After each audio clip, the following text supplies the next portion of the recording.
Pod Mortem would like to thank Original Cinematic for sponsoring this week's episode.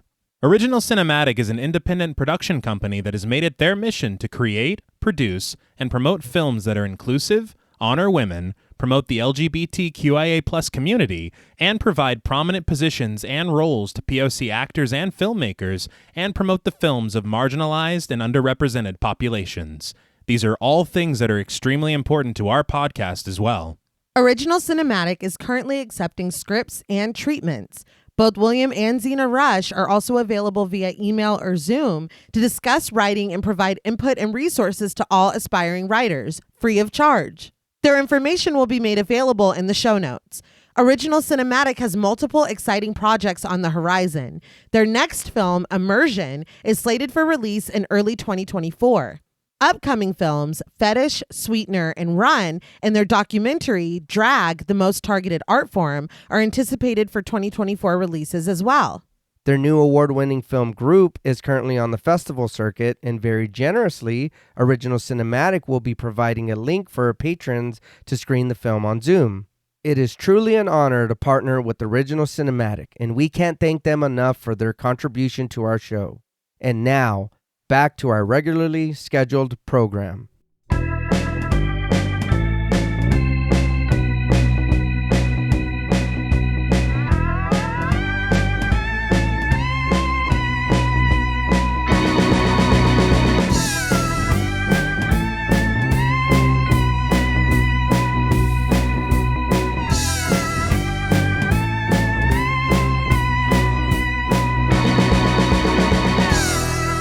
Salutations! Welcome to Pod Mortem. I'm Travis Hunter, joined as always by my co-host, my sister, and my brother-in-law. Hi, I'm Reneé Hunter Vasquez. Hi, I'm John Paul Vasquez. This week, we're broadcasting live from the Lion's Head Inn, discussing the 1933 science fiction horror classic, The Invisible Man. This film was directed by James Whale from a screenplay by R.C. Sheriff, based upon the novel of the same name by H.G. Wells. After the success of previous Universal horror pictures, Carl Laemmle Jr. planned to continue Universal's foray into horror, teaming up once again with director James Whale after the release of Frankenstein 2 years before. Imbued with a bit more humor than previous offerings, while still tackling a frightening premise, The Invisible Man offers a thrilling experience anchored by revolutionary special effects for its time and a captivating performance from Claude Rains in the titular role. Celebrating its 90th anniversary this year, The Invisible Man still remains an indelible cinematic achievement, with its cultural impact seen through decades of sequels, spin-offs, reimaginings, reboots, and remakes. We'd like to thank friends of the show Michelle Moore and Lala Thomas for recommending that we journey into the world of Universal classic monsters. So, The Invisible Man. What were your first impressions on the film? So I had never seen this film. I know of its existence, and I know of other Invisible Men. But this one I'm not familiar with.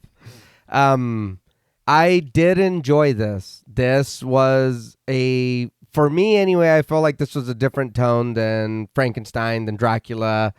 The Invisible Man was kind of hood. Like, he didn't give a fuck.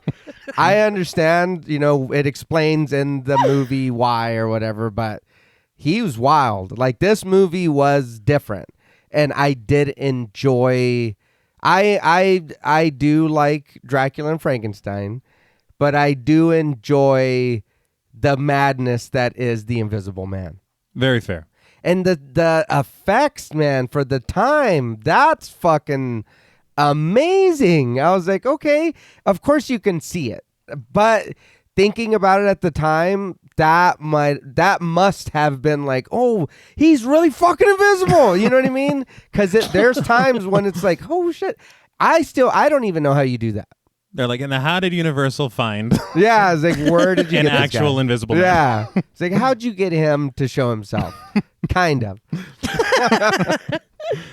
Yeah, I had a really good time as well. I know that I had to have watched this as a kid. I must have completely forgotten it. Mm-hmm. Because in my mind, this was the story of like this tortured scientist who has made a mistake. Yeah. And now he's desperate to. It's like, no, bitch, not at all. What we get was hilariously different than what I thought was going to happen. Yeah. You get shades of that, and then they're like, well, back to this. Yeah. There were moments of, we were talking off mic this morning about the comedy that we find in these and how there was comedy that we found in Dracula and in Frankenstein, but they were accidental. Unintentionally hilarious. Yeah. There are moments in this where I was like, they're just fucking doing the absolute most. Yeah. They're having a blast. And like you said, a lot of it, I'm like, how the fuck? It's 33? Yeah. How are you doing this? It is visually very impressive. And the story, there were aspects of it that I just found fucking hilarious. But I had a good time. I remember whenever we first started covering the Universal horror films, we went through Dracula, Frankenstein, The Mummy, and each time at the end of the episode, I was like, wait till we get to the Invisible Man. Yeah. Every single time. And I'm just, firstly, before I get into my first impressions, I'm just very glad that you both enjoyed it as much as you did. Yeah. I think you're exactly right as far as the tone being different. I think it kind of comes with the motivations of each of these monsters. Yeah. Because you have Dracula, obviously, he needs to feed. You have Frankenstein, who never asked for any of this. No. Yeah. And is just kind of having to suffer through it. The Mummy is more, I guess, through this ancient romance. Yeah, and I want to apologize to the Mummy because I already kind of forgot that he was there. He was He was there. Well, you know. Well, he was resting for He's a while. quiet. He's back there. But the Invisible Man, his motivations are nothing like that. No. And we learn, he spells it out. Yeah. Oh yeah, no. There's no room for interpretation. Yeah. No, it's not noble. I love his honesty though. I do. Yeah, you gotta have give to him that. respect that. But and I think and especially with the gift or curse that he's been given. Yeah. It's kind of ripe for some comedic moments. Yeah. Yeah. And they definitely dip in. Yes. But for me, The Invisible Man was a childhood staple. I talked about it on the episode for Dracula, where I would come home from kindergarten in Germany. We had half days, and me and Mom would watch Universal Horror Pictures or Halloween, Right. and wait for Nay and Dad to get home. Right. And so it was just a routine. But the thing is that, and thank you, Mom. But the thing for me is that whenever I think of Universal Horror Pictures, my first thought is The Invisible Man. Okay. And I think after watching it again, and I think you can both agree, you can see how this would stick in the mind of a child. For sure. Oh no, yeah. As compared to the quiet tragedy of Frankenstein. Yeah. Or, any of the other ones. But maybe the transformation in the Wolfman. Yeah. But so it always remained a very important film for me. But this year in July, it took on even more of a meaning. Okay. This film will forever be the first film that Jules and I watched together. Oh, very nice. We did a double feature over webcam, and we watched The Invisible Man and Rear Window. Oh, nice. They had never seen The Invisible Man, and I had somehow never seen Rear Window. Okay. And so we were sharing these films together, getting to experience it and getting to watch Jules experience it for the first time. Yeah. It's like, I'm not trying to give my score away early. Right. But I think you already have. Yeah.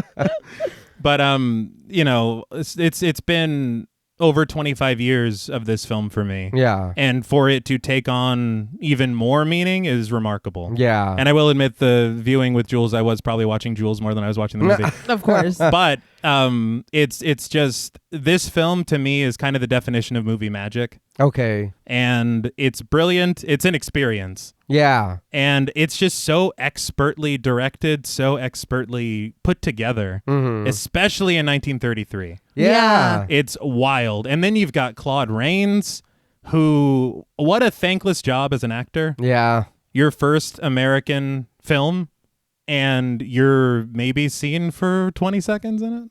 We'll talk. I was gonna... Yeah. Yeah. I just, it's the power of his voice. And I think the other thing about his performance is that he does capture all of those feelings. You get the madness. Yeah. But you also get the tragedy. Oh yeah. And the like you had said with this tortured scientist. Yeah. And then I mean he does dabble back into the madness. Yes. Yes. But there's just sequences from it that are so memorable. There's images of it that stay with you forever. Right. Very impactful. And of course the humor that we'll get to. Some of it is very over the top and very campy, but it's always fun. Right. And I came up with a comparison this morning that I think that Nate will appreciate. But I was thinking about Frankenstein, The Invisible Man, Bride of Frankenstein. The middle of this Universal horror trilogy for James Whale, and I was like, I think The Invisible Man is James Whale's Jackie Brown. Go on. Because I feel like it does get its respect in a lot of circles, but it never really gets the recognition as the first and the third.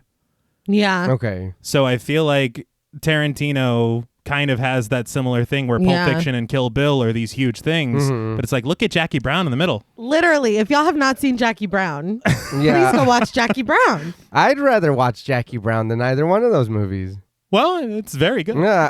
It's excellent. It's very good. It's a 10 for me. But yes, I felt like that was this for him because when you look at this film, there's just so much about it, but you don't see it talked about culturally on those levels. Yeah. Which is shocking because I can't imagine that they were doing this type of visual effects. Yeah, no shit. Like this should have blown everybody's tits off in Those- 33. Yeah. The doors were opening and closing by themselves. Uh-huh. Yeah, I mean, it getting was- knocked off the. And it all looked really good. I Yeah. mean, Yeah. like sometimes when you look at older stuff, it's like, oh, I can see how for the time that was really cool, but it does look pretty cheesy.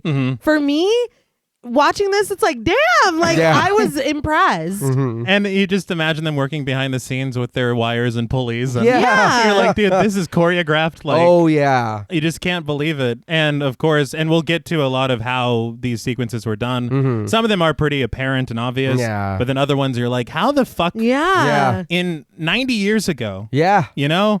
But yeah, there's so much nostalgia packed into this film. Again, not giving away my score early, but we already know. But I did kind of want to talk about the production and how this film came to be. It actually starts in the late 1920s. I learned this on a commentary track.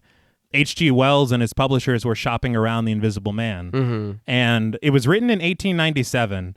And something that was really wild to me about The Invisible Man is H.G. Wells would kind of take these scientific ideas and really expand on them and expound on them in a very detailed way. Okay. And the way that they've chosen to discuss these ideas in this film are very bare bones compared to the novel, so I've heard. But the interesting thing about it being written in 1897, and this is the thing with covering these films that are so much older, Yeah. is 2 years before The Invisible Man, the novel, came out, X-rays were discovered.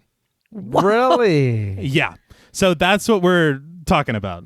Huh. That's Yeah. And so that is kind of a part of this idea in this novel, and the way that it's used is very interesting. But to think about history that way, it just kind of is mind-blowing. Yeah. But I mean, in the mind of a creative or of a writer, seeing that and being like, huh. Yeah. Like that is so interesting. Yeah. That's really cool. But the thing is that it took until the 1920s for him to shop this book around. He had previous film adaptations that he was not satisfied with at all. And so I don't know if maybe he kind of took a step back and then came back with all of these. Yeah. Because this story is over 30 years old at this point. But he tried to shop it to MGM, and after looking at it, they're like, this would be impossible to film. Yeah. There's no fucking way that we can do an Invisible Man. And so he shopped it to Universal, and they were very intrigued. Yeah. But they decided, Carl Laemmle, Sr. and Jr., that they wanted to follow up Dracula with Frankenstein instead. Okay. And so after they were working on that, they decided to call John Fulton, who was kind of in charge of special effects at Universal. And the funny thing is that we call them special effects now, but they were new back then. Yeah. Yeah. So John Fulton's title, according to the commentary, he was the head of tricks department. Oh, wow. Why isn't it still called that? Yeah. No shit. I don't know. I was like, that's That's fucking really cool. adorable.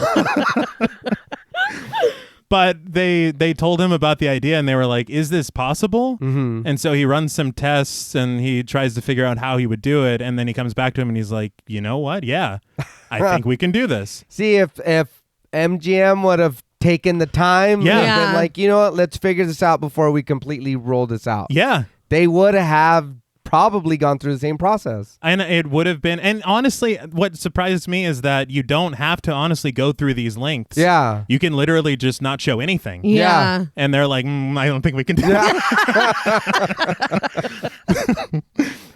But after they get the confirmation from Fulton, they buy The Invisible Man, the rights to it, for $10,000. According to an inflation calculator, that's just over $200,000 purchasing power Damn. today. Mm-hmm. But in his contract, H.G. Wells had final say on the screenplay Okay. because of his past experiences. Yeah, that's understandable. For sure. It makes me think of Stephen King and The Shining. Yeah. But they went through so many screenwriters. Mm-hmm. I believe it was 12. God. James Whale was originally attached, and then he left the project, and then he went and made another film, and then he eventually came back. Okay. But when he came back, he brought with him R.C. Sheriff, the screenwriter and playwright, who had written a play called Journey's End that Whale directed in 1930. He also directed a film version in 1932. Okay. Or in 1930 as well. Oh, all right. But when Sheriff got involved, he was looking at all these old drafts, and for some reason, Universal had also bought the rights to a novel called The Murderer Invisible. Uh-huh. And it's a much more gruesome version of The Invisible Man, basically. Okay. And so what they were planning to do is they were like, well, let's make the murder invisible, but nobody's really heard of this guy, so we'll call it The Invisible Man and say it's H.G. Wells' Invisible Man, but it's just the murder invisible. Okay. And Sheriff is like, why do you have this material and you don't use it? Yeah. And so he retooled the entire screenplay and kind of wrote it from the ground up. All right. All Damn. right. But Universal insisted on some details from The Murder Invisible. Right. Be in there. Yeah. Okay. I think that was called Hollow Man. No. no, That's no, the no. bad Invisible Man. Yeah, that's Yeah. You think this dude's evil? Yeah. But I mean, I noticed this rewatching it. Yeah. There's some definite overlap with Frankenstein Okay. and a lot of character dynamics and a lot of different ways that the story unfolds. Mm-hmm. And I also, and I couldn't find this anywhere, so I think it's just a me thought, but I see some parallels between this and Cronenberg's The Fly. Okay. Yeah. Okay. But nobody else was talking about it. No, I can definitely see that, especially who we're supposed to believe that he was before. Yeah. Yes, fair. That's the distinction. Yeah, but we don't ever get any of that. No, but No. also Well, maybe for there- a piece, There's a slight, yeah. there's not enough sugar. yeah. Yeah. But they- other than that, Oh, that's the last bit of my production is they cut a bit where he's where he's eating a lot of sugar. we're putting a lot of sugar in his coffee. Now, before we give this film an experimental potion, we would like to issue a warning for spoilers. Pod Mortem is a very in-depth podcast, and in thoroughly discussing horror films, we have no choice but to spoil a thing or two. If you don't wish to be spoiled, please go watch the film, then come back and enjoy the show. If you've already seen the film or don't care about spoilers, let's rule the world. So the film opens with the classic Universal Pictures vanity plate, which you love to see. Mm-hmm. And this is followed by a logo declaring the film or the production or Universal Pictures an NRA member. Yeah, my note is, I'm sorry, what the fuck was that NRA thing? Mm-hmm. Yeah. Thing. So I want to let everyone know this isn't the NRA that you're thinking of. Okay. The NRA at the beginning of this film is the National Recovery Administration. All right. I found a film reel from the 1930s because I wanted to learn more about it. And from my understanding, it was meant to help lift the country out of the Depression. Mm-hmm. It gave laborers right to collective bargaining. It helped set minimum wages and maximum work hours for laborers. Oh, okay. Well, all right then. Yeah. So it all, Yeah. All I was right, like, what all does right. that have to do Yeah. I was very confused. I was too, and I was like, I gotta know more about this. Yeah. Because honestly, when you think about it, that's not even featured that prominently in the film. So I was like, how is Yeah. this? You know? But I did read that it was founded in 1933 and it was dissolved in 1935.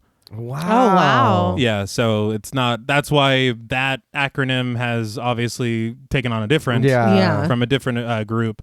But interesting fun fact: the director of the National Recovery Administration was named Time Magazine's Man of the Year in 1933. Hey, Oh, all that's right, cool. yeah. So they were a big deal. Okay. Yeah. All right. We'll allow it. I did want to note too that it always is surprising and shocking to me when I go to IMDb and a film just says approved Yes. for the rating, because I'm like, oh, this is old. Yeah. That's crazy. I think, and we get that a lot with these, especially. Yeah. But it's wild to think that they didn't have a time where they were sitting there and they're like, oh, he said shit or something and had to write it Yeah. down. Or Was that one nipple or two? One? Okay. we can that's show fine. one. It's like, how many thrusts was that? I watched a whole documentary Yeah. and it's Dude. literally. Yes, but That's it's, one thrust too many. It's an R. What? Or it's NC-17. What? But Wow. it's so arbitrary as well because it's just this group of people that are deciding, yeah. and you're like, well, what are your sensibilities? How Yeah. horny are you? It's like PG-13.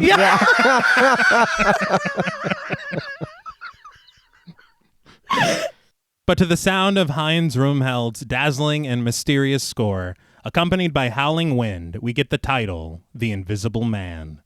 So we spoke about Heinz Rumheld on The Mummy, episode 163, and it was because the director of that film didn't like the score that was written for it and ended up using stock music by Rumheld. Mm-hmm. And then he would eventually come back and score The Invisible Man. Okay. But the thing is that you notice this film is very sparse Yeah. Yeah. musically.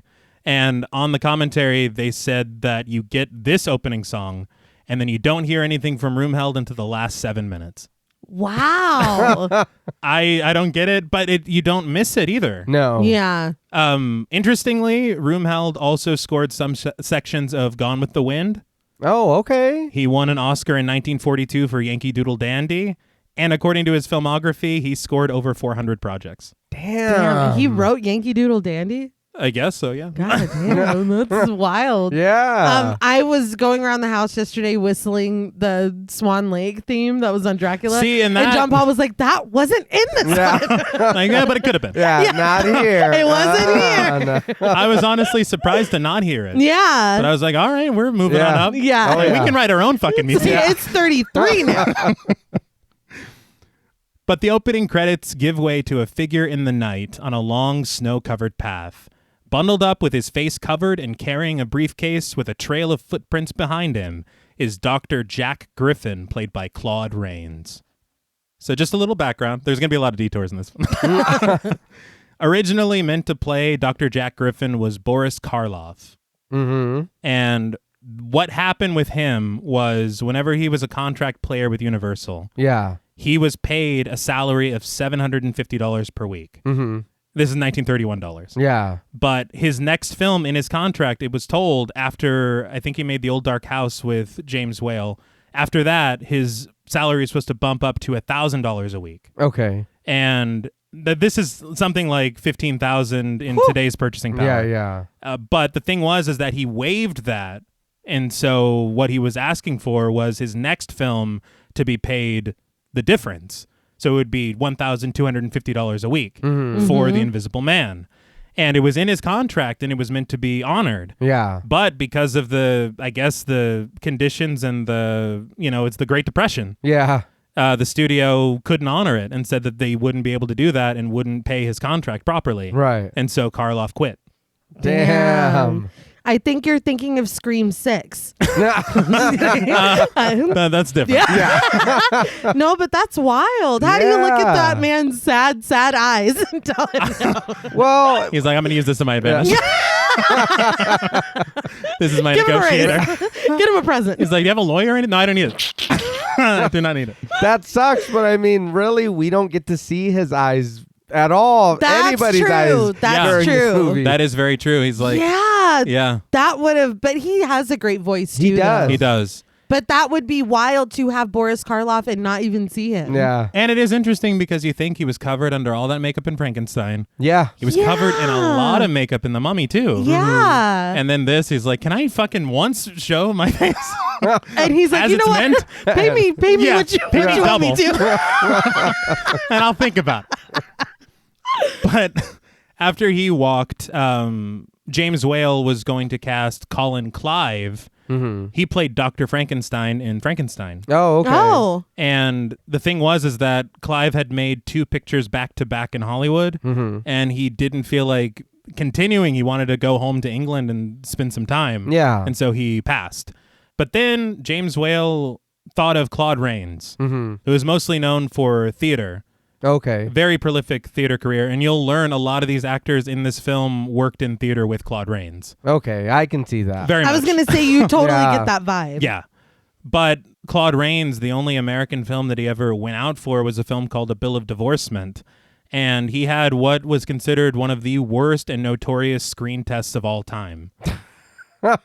Apparently, he admitted himself in interviews that he was fucking dreadful. What Yeah. happened? I don't know, but the thing about it is that his very overdramatic performance in the screen test, Yeah. James Whale saw it. Uh-huh. And he, first of all, the voice, Yeah, yeah. Yeah. which we learn. But second of all, he's like, this guy is hilarious. And so he's like, this is, and Carl Limley fought it. He's like, nobody, he is not a name, but James Whale's like, no, this is the guy. Yeah. And he's right. Yeah. He is right. He's like, put these bandages on real quick. Yeah. Oh, and dude, that was the thing is that Claude Rains didn't know that was going to be part of it. Oh, wow. And so he gets to set and he's like, I'm thinking about a more like emotive expression. And then James Whale is like, so these bandages. I'd be pissed. So we're never going to see you. Yeah. So save that for next time. But the wind continues to howl as Jack clears snow from a wooden sign on the side of the path, which tells him that he is half a mile away from reaching the town of Iping. As he ventures on, the shot fades to the sign outside of the Lion's Head Inn. A lively piano plays as we're taken inside, the camera panning across a large group of patrons before it rests on a pair of uncredited men at the bar. The first man asks the second if he heard about what happened to Mrs. Mason's son, Willie, who apparently was taken to school and found 10 foot deep in a snowdrift. The second man asks how they got him out, and the first man says that they brought a fire engine around, put the pipe in, pumped it backwards, and sucked him out. Everyone within earshot of the joke laughs uproariously. Yeah. Yes. Comedy was different. Yeah. They were very tickled. I'm like, is the boy okay? Yeah, they're like, oh, he didn't make it. Everyone's like, ah. Oh, Like, what the? Oh, sorry. damn. My condolences. to Mrs. Mason? Yeah. What is this? I don't know. Well, it's bar talk. Yeah. So everybody talks in a bar. But the camera follows Millie, a server at the bar played by Merle Tottenham, over to an uncredited piano player who finishes his song with a flourish, turning to face his applauding audience with a smile and a cigarette in his mouth. An uncredited bar patron next to him pops a quarter into the piano, and the piano begins playing again, forcing the player to turn back around in a rush, pretending to play, which fills the bar with laughter once again. That was fucking It was hilarious. funny. I was like, he's good. Oh, no, he's It's not. like, oh shit. A very, very jovial atmosphere radiates within the bar, contrasting the cold winter night outside. But as a dart player, played by Ted Billings, tosses an accurate shot at the board and gets a proper score for it, there's suddenly a loud, pounding knock at the door. Without permission to enter, Jack pushes the door open, standing in his snow-specked coat in the foyer, his face covered in a scarf, bandages, dark goggles, and a crude mask for a nose. So, something very interesting is there are 3 successive shots of Jack, we'll say for now. Yeah. I mean, Yeah. we know his credit. We know the title of the film. But it's the same thing that James Whale did in Frankenstein to introduce the monster. Okay. Oh. And I didn't know if it was just a kind of a callback or if this is just like his way. Yeah, Yeah. yeah. All right. But it was the same cinematographer, Arthur Edison, who worked on this that also shot Frankenstein for him. Okay. And he actually worked on 5 pictures with James Whale. And then he moved on to be the cinematographer for The Maltese Falcon and Casablanca. Damn. So, wild career. Yeah. He also was one of the founders of the American Society of Cinematographers in 1919. Oh, damn. If you ever see the opening credits of a cinematographer and you see ASC after their name, that's that. Oh, wow. Okay. So again, when you think of history and time, Yeah. it's just kind of wild. But Jack stands a stranger to the crowd, the wind whistling behind him as he leaves the door open to walk over to the bar, still carrying his bag. The other patrons back away from him as he gets the attention of Herbert Hall, the owner of the bar, played by Forrester Harvey. They were all having so much fun before he went in there. They were. What got me is even the self-playing piano was like, oh, Yeah. everything stopped. Even the machine knew. Yeah. It's like, mm-mm. I understand that you don't know him, but he's literally just a guy coming in from the cold, man. Yeah, but he left the door open behind him and shit's all cold now. That's fair. Nobody's wearing a jacket. Yeah, no. Yeah. It And was warm in there. It's snowing pretty hard. Yeah. But as he peels his scarf down, Jack asks in a deep and serious voice for a room and a fire. Herbert calls out to Ginny, his wife, played by Una O'Connor. Now, character. Yeah. Yeah. James Whale was a huge fan, you shouldn't be surprised, of her theatrical work. Yeah. Okay. Yeah. Yes. She was actually cast again 2 years later in Bride of Frankenstein. I can't wait. Yeah. That's going to be a lot of fun. But this for a lot of people is hit or miss, but I found it utterly hilarious. No, yeah. I was like, her rent was due. Yeah. She gave everything she had. and more. She dug even and deeper. found Yeah. even more. But Herbert tells Ginny what this stranger has requested, and she repeats the request in an incredulous tone. She tells him that they don't have any rooms ready at this time of year and that people don't usually stop in except for in the summer. But Jack tells her that she can get one ready, and Ginny can't argue with that and calls Millie over to do so.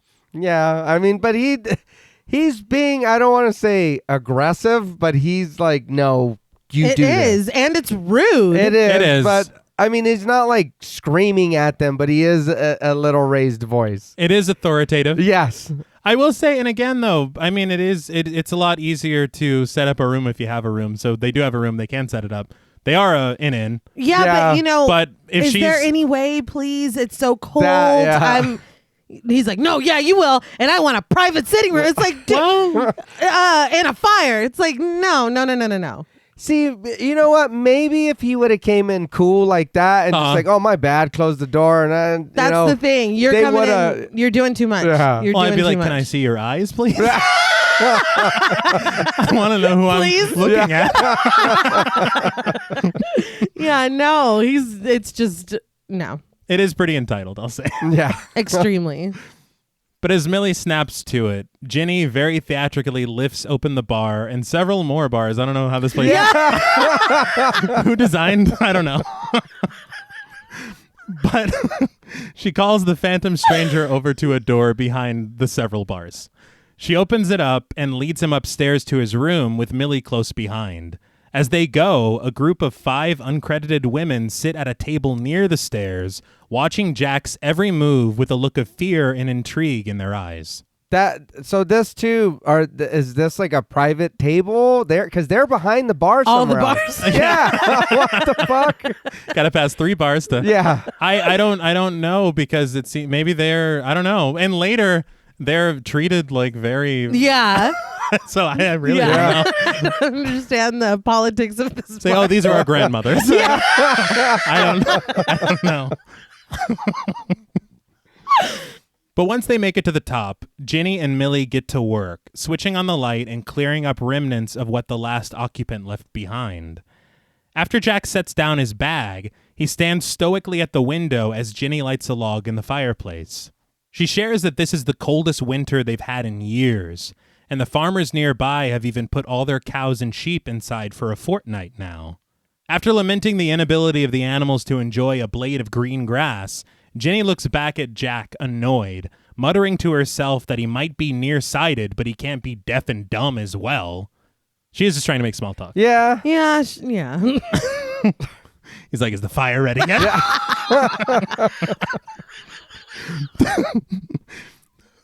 But after lighting the fire, Ginny approaches Jack, who still stands silent with his back to her. She asks him if she can take his coat and hat to dry them off in the kitchen, but Jack responds a stern no. Ginny's cartoonish reaction. Oh my God. Fucking fantastic. It's here that I was like, okay, now that I think that this one is probably going to be different. Yeah. Because her reaction was cartoonish, like you said. Almost Three Stooges. Yes, I it was like, hilarious. Yeah. And it's given its own angle. Yeah. Oh no, I love it. I absolutely love it. We're getting this. Yeah. And it's big and theatrical. Yeah, because she's asking him, look, I can go take it and have it dry, and he's like, no. She's like, this bitch. Yeah. I'm It's like he said it rough, but Yeah. all he said was no. Yeah. That reaction was more like, no, dumbass, or something like. He's like, oh, shit. Yeah. But Jack just says that he'd rather keep them on. Ginny assures him that the room will be warm soon, but he asks her how he can send for some luggage that he has left at the station.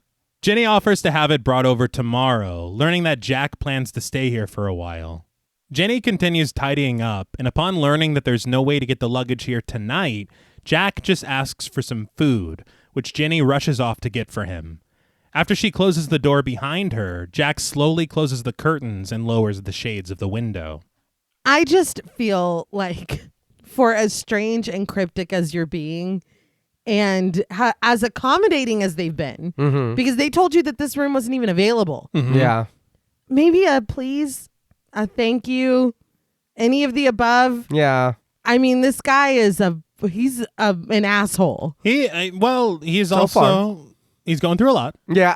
I don't care. He's distracted. You don't talk to people in the service industry like that. No. My arm could be cut off and I'd be like, yes, thank you. Well, Thank you very much. But we're wired differently.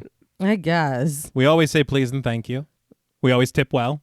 Yeah, I guess. He doesn't do any of this. And I'm not Yeah. a white man in the 30s. No. So I guess I'll never know. You're also not invisible. No. Oh, Well, we don't know that yet. yeah. He's just bandaged. He's just It's a in the title, bandaged isn't up it? asshole. He's just cold. Yeah. But downstairs, all the patrons have gathered around Herbert at the bar, full of speculation and theories. The stranger is obviously running from justice, or maybe he's snowblind and that's why he's wearing those goggles. Either way, they agree that Herbert should be careful and lock his money up. I mean, you should always lock your money up. Yeah. But these are really bold assumptions to make. Yeah. And being snowblind, is that bad? I don't know. He's just wearing goggles. I know. Yeah, that's what I was going to say. If you know that you need goggles to be out there in that Yeah. snowstorm, why are you It's making it seem like... It's very very strange. I Yeah. guess very like small town, like we don't know you. But I would also have turned him away. We don't have a room. The way you're talking to me, you can look up your Yeah. ass for a room. We're not doing that. There's no. not a room in there. Well, go look somewhere else. But just then, Jenny returns from the kitchen with a tray of food, asking Herbert for a bottle of beer to bring up to the stranger. He places it on the tray and she heads back upstairs, stomping on each step and knocking on Jack's door before letting herself inside. She sets the tray on a dining table and Jack still stands at the window facing away from her. He asks if there's a key to the door, but Jenny says that ever since they've been here, they've never had one. Now that's not good. Yeah. I will That say, is concerning. if I stop to stay at a hotel and they're like, oh, we don't have keys here. Yeah. I'm like, wait, what? Beggars can't be choosers. I Yeah, know. I guess. He's like, can you just like please not come in here? Yeah. Can please be my lock? Can courtesy be my lock? I think the thing for me as well is that, I mean, even no matter what, privacy is of the utmost importance. Yeah. Staying in an unfamiliar place. What kind of establishment is this? I might take a risk and go back out in the snow. Yeah. And I find it hard to believe you don't even have those little latches on the door where you can put the piece of Nothing, wood yeah. across. It's like it's a castle or some shit. It's like, look, that's a lock. That works. No, there's nothing. You have a moat I can use? Yeah. A big chair to block the door? Or- Well, I mean, yeah. Yeah. And we learn. Yeah. But Jack just shares that he wants to be left alone, and Jenny promises that she'll see to it that he isn't disturbed. She heads back down to the kitchen to find Millie standing there, who offers Jenny a jar of mustard for the stranger's meal, and Jenny savages her for her poor timing and slowness. Knowing that man just wants to be left alone, Ginny reluctantly makes her way to the staircase, muttering to herself the whole way upstairs. This was hilarious to me because he had made it very clear that he did not want her to come back. Yeah. And even she's like, he doesn't want me to come back. Yeah. He needs this mustard. Yeah. This sausage is shit without the mustard. I don't want sausage without mustard either. No. I get it, but ma'am, no. But not only that, there was no Mississippi. She knocked on the door and just entered. But yeah. Yeah. And the first, well, she did that before too. Yeah. I will say the first time though, it was courteous to stomp 10,000 times. Yeah, yeah. So he's like, he's on alert. But this time she's like, let me rush this out. Let me tiptoe this mustard up there. And I will say, Una O'Connor and Merle Tottenham, apparently James Whale saw them in 2 plays together. Oh, okay. And so he cast them both. And the role that Merle Tottenham is playing in this film is very similar to the role that he saw her play in the play. All right. So they do have a nice little chemistry, but they don't have enough screen time together. Yeah. No. But Ginny immediately lets herself inside, but a look of shock registers on her face as she stands frozen in the doorway. Jack sits at the table and quickly covers his face with a napkin. Holding it over his jaw with his gloved hands, he sternly reminds Ginny that he told her not to disturb him. Shaken, Ginny tells him that it's only the mustard. She forgot to bring it earlier. This is such a great little tease of what's to come. So fast, it's like blink and you'll miss it. It's very, very cool. But she was downstairs for about 30 seconds. So the fact that he's like pensively standing at the window for this entire time and then she leaves and he's like, nah, I'm gonna eat. I am fucking hungry. And he didn't even miss the mustard. He was already eating. So it's like, let him ask. You don't need to go back up there. He's like, if only this had a sauce of some kind. What kind of service are we getting at this place? No locked doors and no mustard. It's going to leave a bad Yelp review. 1 star.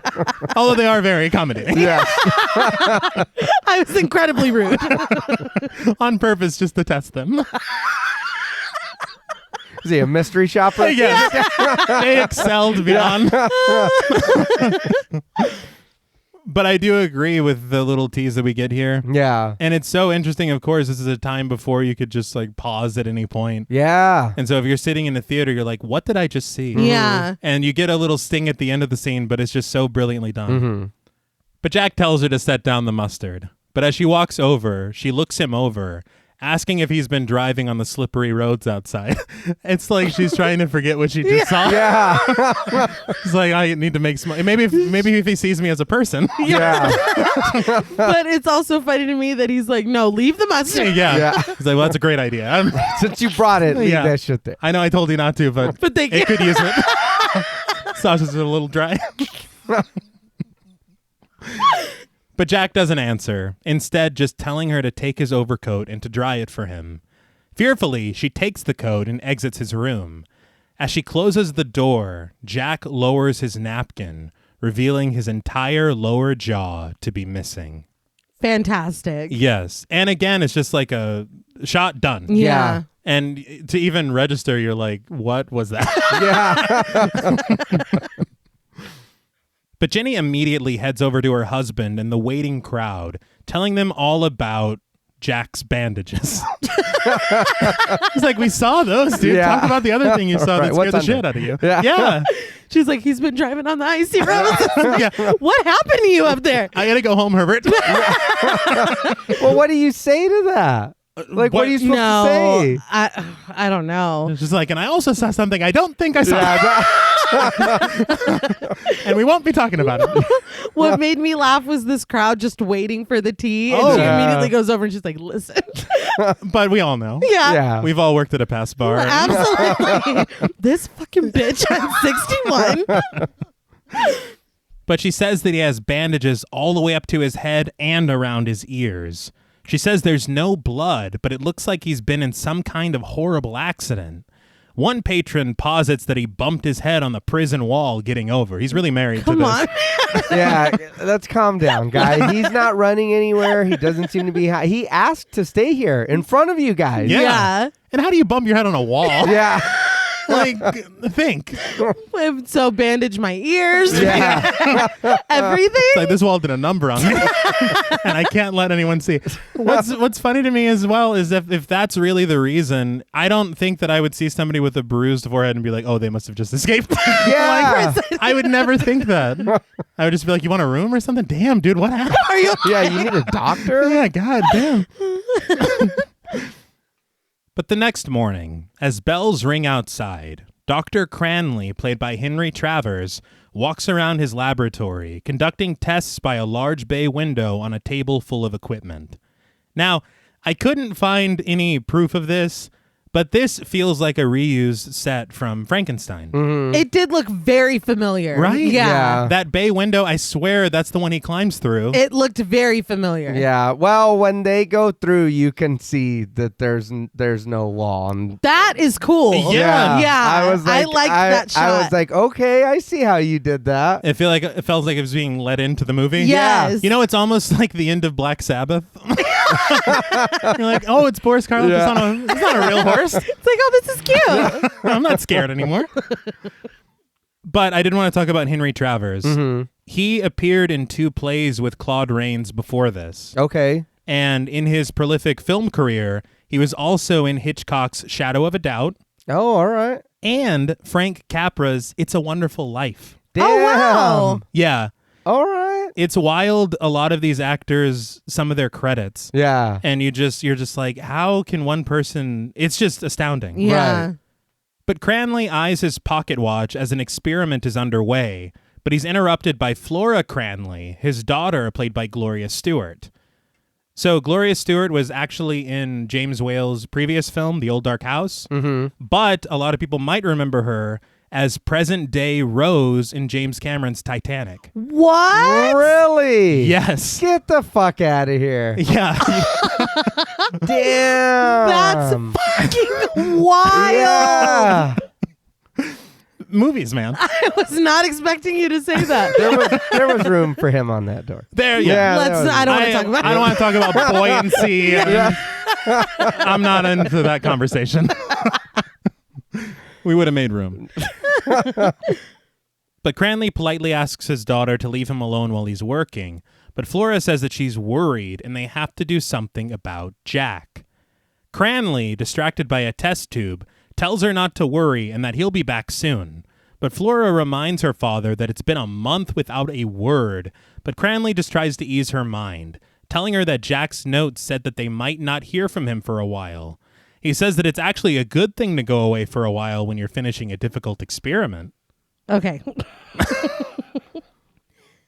His dismissal of her is astounding. Mm-hmm. Because what we've established just in this back and forth is that he was conducting mysterious experiments. Yes. He just left Yeah. and nobody's heard from him in a month. Mm-hmm. And he's like, Flora, oh my God, calm down. Like, why are you worried? Well, but he's like, oh, the solution's blue now. yeah. That's more He's what like, no, he's... get the fuck out of here. And, I mean, again, he left a note that said, you won't hear from me for a while. How cryptic... Yeah. Imagine your partner leaving you that note. No. Yeah. And then your dad being like, shut up. You know something. Palming your face. Yeah. I would start You to think know of like, something. did Jack talk to you? Did he tell you exactly what he's going to be doing? Well, I mean, that is weird. You know what I mean? Uh-huh. Hey, I got this note. Something's wrong. No, it's not. What? He'll be back. He's like, Hold everyone on, goes into yeah. hiding sometimes. Yeah. Sometimes it gets a little too serious. Well, it's the experiment thing. Yeah. You got to be alone during that. Whoa. Yeah. No, you're my dad. You're a scientist. I've been watching you my whole life. Mm-hmm. You've never just mysteriously left No. in the middle of an experiment. You're turning that potion blue right in front of me. Yeah. Yeah, you're not in a cave or something? Hidden away in a basement? Yeah. But again, this is starting to have the plot overlap of Frankenstein, Yeah. where he's off somewhere doing an experiment, Mm-hmm. and his lover is left behind, gets the guidance of an older scientist. Oh, Yeah, yeah. that's Okay, true. Okay. You know? But Flora is obviously unconvinced, pondering what kind of experiment it must be, and sharing that she had a horrible feeling last night, a feeling that Jack is in desperate trouble. But just then, Dr. Arthur Kemp, another scientist played by William Harrigan, arrives.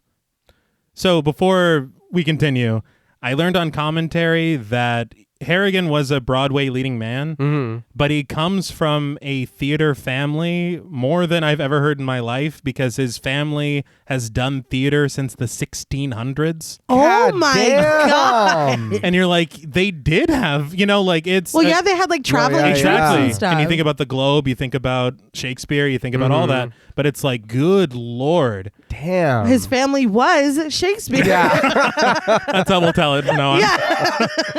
But he actually got this part a few weeks before production when the first actor dropped out. Okay. I think that the first actor, they said that he saw the script and he saw what his part would entail compared to The Invisible Man. Yeah. And he was like, you know what? This isn't as tasty as I thought. What? Wow. And he dropped out. But Harrigan, a fucking professional, clearly. Yeah. Well, I don't know. You see Kemp's face Yeah. in all the scenes. No It's like, shit. wait, you mean I get to show more face than the leading man? Yeah. Yeah. I think we can swing that. Hell, and even later he's there for a minute. Yeah. And he has a very interesting arc. Yeah. Yes, he does. So, I mean, Yes, he does. I don't know. He's trifling. And we'll learn. Continue.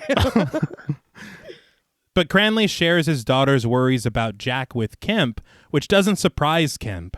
He says that Jack could have at least dropped a line of some kind, and Cranley admits that it is strange. It's like, your daughter says something, Yeah. and you're like, whatever, and this dude's like, well, it is strange. You're like, oh shit, it is strange. It is Yeah. Dude, Someone I respect is saying Yeah. that? Oh, fuck. unbelievable. But Kemp agrees and says that it's especially strange considering Jack was an employee of Cranley's. But Cranley says that Jack had his permission to carry out his own experiments in his spare time, and Kemp sarcastically asks if Jack also had his permission to clear off whenever he liked for as long as he liked. He's like, no. I don't remember signing off on that. That was never explicitly stated. But fed up, Flora says that none of this matters if Jack is in trouble, and she storms out to another room, Kemp following her shortly after and finding her crying. And we do get this tracking shot Yes. following them, and it feels very theatrical. Yeah. Because you see the broken wall, and it's not like we're going through rooms tightly shot. Yeah. You see the whole set. Yeah, because he does still walk through the doorway. Yes. But it didn't take away the atmosphere for me. I No. still was No. like, okay, I'm following you through the house. I Yeah. thought it was very interesting. Yeah. I did laugh a little bit because when he makes it into the room, they quickly move to the window as if they were in the wrong space for the blocking. Yeah. Like, oh shit, we're supposed to be. But Kemp tells her that he has a car outside and it'll calm her nerves to go for a ride. Flora just asks if there are any papers that Jack could have left behind. She says that he surely must have arranged where he was going. Kemp says that Jack did leave a lot of papers behind, only they're burnt in his fireplace. Yeah, that's super regular. Yeah. It's just a normal thing to do. I'm sure it's fine. Yeah. And again, I swear, the more that Kemp talks, the more un-okay, Yes. I guess we can say, this whole situation is. And didn't this happen in The Mummy when he threw stuff in the Oh, yeah. fireplace? That Yes. too, yeah. They're like, we've got this barrel of ideas. There's boxes to And take. we're just going to keep. Or it's like roll for plot. Yeah. Fireplace? Got Yeah. it. Mysterious scientist? Got it. Got it. But Flora remembers that Jack was acting so strange before he left, so excited and so strung up, but he wouldn't offer an explanation. She says he was never like that before. He was usually so keen to tell her about all of his experiments. But Kemp lets it slip that Jack meddled with things that men should leave alone. What? Yeah, Yeah. that's what I'm saying. You clearly know. Yes. And you walk in and then Cranley tells you this and you're like, that is a little strange. And you're like, by the way, Jack. Yeah, Yeah. no, he was fucking Yeah, around. yeah. I think he was talking to the devil, I saw. It's like, what? Why didn't you say this earlier? What are Yeah. you talking No about? shit. But when Flora responds confused, Kemp reminds her that her father is a scientist who's discovered more about preserving food than any other scientist in the world, and that he and Jack were hired to help him. He calls it a plain, straightforward job, and though it isn't romantic, it saves hundreds of deaths and thousands of stomach aches. But Jack, worked in secret, keeping a ton of things locked in a big cupboard in his laboratory. He's like, let me tell you how important the work I'm doing. Yeah, but Jack, Yeah. We get it. Flowers. Like, that's not what we're talking about. he said I was his right-hand man. Yeah. Your dad really likes me, dude. Yeah, and he said if you could marry anyone. Right. And I'm right here. Yeah. And I got a ring as well. I'm ready. Would you look at that? Yeah. But he says that Jack never opened the cupboard until he barred the door and drew the blinds. Kemp says that straightforward scientists have no need for barred doors and drawn blinds. Flora fights tears as Kemp kneels down to her level. He goes for the jugular, telling Flora that Jack cares nothing for her, and he'll never care about anything but test tubes and chemicals. He asks her seriously, how can he go away like this without a word? He then asks Flora to let him tell her how he feels. He says he can't work or sleep until he knows, but Flora shouts for him to leave her alone, collapsing into sobs. Kemp stands, and the camera pulls back from this incredibly awkward scene. Dude, now is not the time. No. Yeah. Like, she's fucking going through it. Mm-hmm. He's like, but me, though. Yeah. I know. I have gone. all these feelings. I remember there was that scene from Gone Girl where they're sitting in the interrogation and it goes very badly. Yeah. And then Ben Affleck goes, but what about my side? And it's like, dude, shut up. Stop. Shut the fuck up. Like, that's how I feel here. Stop. But back at the Lion's Head Inn, Jack, still fully clothed and masked in bandages, stands at his table with beakers and test tubes and miscellaneous lab equipment, conducting an experiment. He walks over to the sunlight of his window to look closer at the solution in a beaker, but mutters to himself negatively, returning to his table. As liquids bubble and emit steam, Jack tells himself that there must be a way back. But his experiment is interrupted by a knock on his door. So, this is, to me, where you start getting into the tortured tragedy. Yeah. Where, I mean, imagine being, and we'll learn exactly what his condition is, Yeah. but imagine being in that condition and working so hard and this becoming your mantra. Mm-hmm. Yeah. And that's where I'm kind of feeling The Fly. Okay. Definitely. Yeah. And this is what more I was expecting. Mm-hmm. But as it goes Yeah. He shows his ass. Yeah. That gets a little Well, surprising. we look for it. Yeah. But at the door is Jenny with his lunch, but he just tells her to take it away. Annoyed, she tells him that she's not going to be carrying trays back and forth all day, reminding him that lunch is at 1 o'clock and it is 1 o'clock now. She barges her way in, but Jack just slams the door in her face with a shout to get out. Maybe just say you're naked or something. It's like, I'm not dressed. Please come back. anything. Or what? I mean, Can you leave the tray by the door? Yeah. Anything but this. Like, this is so unnecessary. Yeah. You ever, like, I don't even know, but maybe just the conversation doesn't go how you wanted it to, and then you're just like, ooh. Yeah. Yes. I fucked up. Yeah, that was bad. I'm gonna be feeling that later. I'm gonna be trying to sleep tonight, and it's gonna be reminded. Yeah. But the tray clatters to the floor, and Jenny runs screaming back downstairs to her husband at the bar. She tells him that Jack won't be staying under this roof another hour after what he's done, crashing her tray to the floor, swearing at her. I was like, oh, he didn't do that. She put a little hot sauce on it. Yeah. It made me think of with that episode of The Simpsons where Milhouse is like, Mom, Bart's swearing. It's like, he No, he wasn't, wasn't. though. He just wanted to play Bone Storm in peace. But she also says that he's turned her best sitting room into a chemist's shop and is spilling chemicals all over the carpet. And to top it all off, he's a week behind on rent, which that's astounding. that is. Yeah. A week. I Like, is he really mad? You're acting like this? yes. And you haven't even paid for your Yeah. room? If you're not, you got to be quiet. Yeah. Yeah. No shit. Like when you're thinking about it as well. I mean, everything else, whatever. Yeah. But if you're not, they have grounds. Yeah. And they're still feeding you. They're Yeah. still putting, like, that's That wild. that was something I was telling your sister afterwards. I was like, well, why didn't he just give her like his watch or anything worth of value that he has to be like, look, here's collateral or here's something personal. I will pay you. Please just. He's like, get the fuck out of here. This is my house.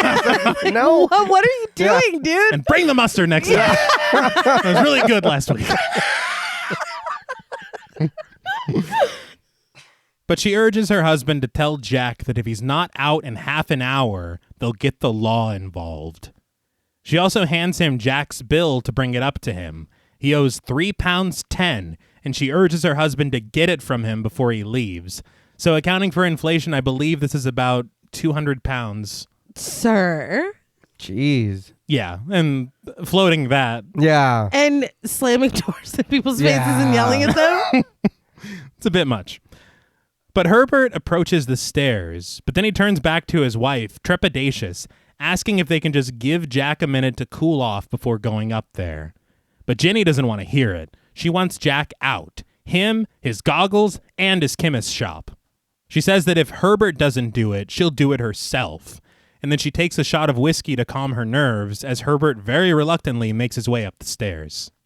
Jack, however, holds a beaker of another solution in his hand, angrily shouting that his entire day of work has been ruined because of some foolish, ignorant woman. She didn't do that. No. Yeah, that wasn't her You fault. were already mad before she even knocked on the door. It already wasn't coming together. Don't you blame that on her. But he hurls the glass against the wall, which, dude, Again, yeah. She's exactly right. Yeah. You gotta get the fuck out This of is here. crazy. But he sits down in a chair with a large book in front of him, resting on it with his bandaged head in his gloved hands. He repeats again that there must be a way back. God knows there must be a way back. If only they'd leave him alone. I understand that this is a pressing matter. Mm-hmm. Yeah. But the fact that he's not even for a second reflecting on the interaction he just had. Yeah. His part in this? Yeah. Yeah.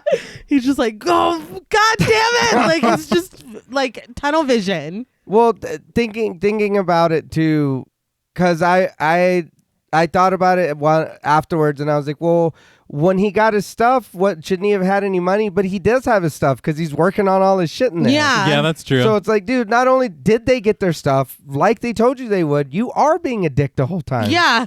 And I don't know why he had to come here. Yeah. I know he needed the privacy, Right. and the secrecy. So let's work above a very crowded and Yeah. populated bar. No And be shit. extremely mysterious and mean as hell. Yeah. But then again, I guess food would be an issue too. So I don't know. He had his reasons. Yeah. But he shouldn't be acting like this. No. No. But after he says this with his head in his hands, with perfect timing, Herbert knocks on the door to Jack's room, letting himself inside and past a poorly propped up chair to keep people out. That made me laugh out loud. Yeah. Well, because that was after she... Yes. Yeah. He's like, "And not stay again." out." But Herbert walks right over to Jack, doing exactly as his wife told him to, telling his tenant that he can't have this anymore. He says Jack has ruined Ginny's best china, he's a week behind on rent, and he has to pack up and go. Very calmly and respectfully, Jack says that he's expecting some money soon, and he'll pay them directly when it arrives. Herbert counters that he said that last week, but Jack confides in him that he came here for quiet and secrecy, that he's carrying out a difficult experiment and he must be left alone. He says that it's vital, it's a matter of life and death that he be left alone. He tells Herbert that he just doesn't understand. I'm sorry. You conducting an experiment that means life and death, and it's so volatile that you can't be disturbed.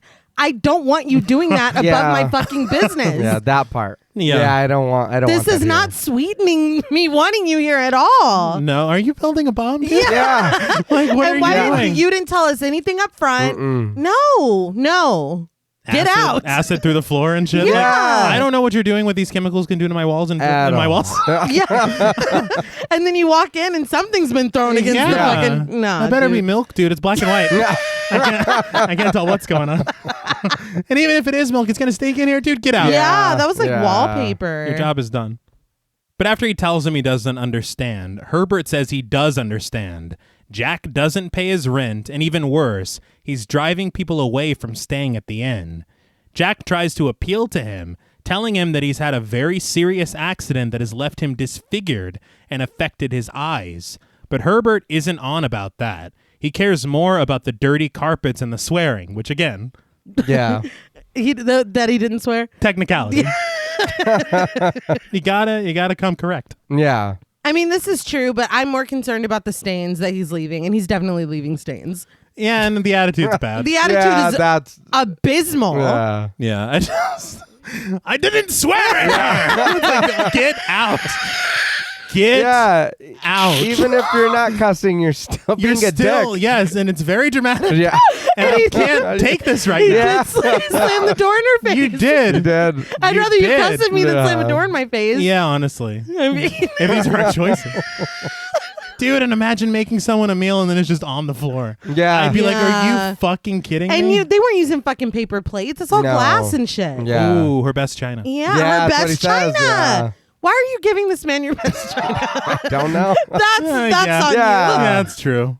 That better be your only china. Yeah. The only excuse here. Only would be best. Technically. And worse. It's also our worst, yeah. But Jack begs Herbert to let him stay. But Herbert says that Ginny laid down an ultimatum and he's not about to lose his wife over this. I also don't remember that. She did. But she said that she'll go. She'll go. Oh. Yeah. Oh, then yeah. Oh, yeah. She's like, get yeah. this dude the fuck You- out of here. I thought she was saying like, I'll She'll go tell up there him. and Yeah. no, get I his I ass took out. it as Oh. he's leaving or I'm fucking leaving. Yeah. He's like, wow. and you don't want me to tell him. Yeah. I'm gonna hurt his feelings. He'll burn this place down. But he even offers to help Jack pack. But as soon as he starts to touch his lab equipment, Jack rises from his chair, his tone growing much more sinister, shouting for Herbert to leave his things alone and get out of here. Herbert reminds Jack that he owns this place, which sends Jack into a rage. He snags his book, clubbing Herbert with it, then seizing him by the arms and throwing him down the stairs. You didn't have to do that, man, like that. Yeah. God, I couldn't believe it. I was like, this is a point of no return. Yeah. You're not talking your way out of this. Not at all. No. Yeah, no. And again, and this is the first example of his rage, Yeah. and it's frightening. But these are the the things that like Claude Rains' performance can turn on a dime. Yeah. Yes. Because he's sitting so sympathetically Yeah. when he's like, I have to carry out these experiments. And he's like, get out of here! It's like, oh my God. That's like 2 seconds difference. Yeah. That's crazy. Well, because this is thinly veiled. This Yeah. is Yeah. barely restrained. That is not who that man is. The calm one? Yeah. Yeah. That's not him. A week ago, you were accepting mustard graciously. I don't know about graciously. Well, he accepted the mustard. But now you're throwing people downstairs. Yeah, that's a lot. that. I couldn't believe it. But he slams the door, leaving Herbert in a heap at the bottom of the steps. His groans attract the attention of Ginny and several bar patrons. As Ginny sobs loudly, one of the patrons urges another to go phone the police, as the rest stay to calm Ginny, who is losing her goddamn mind. Well, her husband just got thrown down the Yeah. stairs. Even that's a lot. Still. That's a lot. Oh, well, yeah, she was doing a lot. But out in the town of Iping, men get the attention of Constable Jaffers, played by E.E. Clive. So I read that this was his first film, Okay. Oh, wow. and he also appeared in Bride of Frankenstein for Whale, Oh, all right. and I think 4 of his other films. Oh, very Damn. nice. That's one thing with James Whale is he does that thing that we love. I love that. Yeah. Yeah. You find your people, you keep using them. Mm-hmm. But the townsfolk tell Jaffers that the stranger with the goggles has gone mad, assaulting Ginny and nearly killing Herbert. Jaffers, his response is just, He's so unbothered. Yeah. So does he not believe him, or? And at this point, there's nothing not to be believed. Yeah. No. We'll learn later that it starts to get a little outrageous. Yeah. But right now, it's just that, the guy that we've never met, Yeah. the guy we don't know, he attacked Herbert. Yeah. And the guy that we've been suspicious of since he got here, Yeah. we were right. Yeah. But he follows the massive crowd of patrons back into the inn, getting directions from a frantic Jenny who is taking care of her partially bandaged husband, who sits at a table in the bar. She tells Jaffers that Jack is homicidal, and he just offers another, But he heads upstairs with about a dozen uncredited men. Jenny just continues to sob wildly at the state of her husband. I was like, that cop is rolling deep. Yeah. And it's like, you don't have any other policemen right now? Yeah, no shit. No, let's take No. these bar patrons. Yeah. Do you have when he tells them at the door? Oh, the grandmother? Yeah.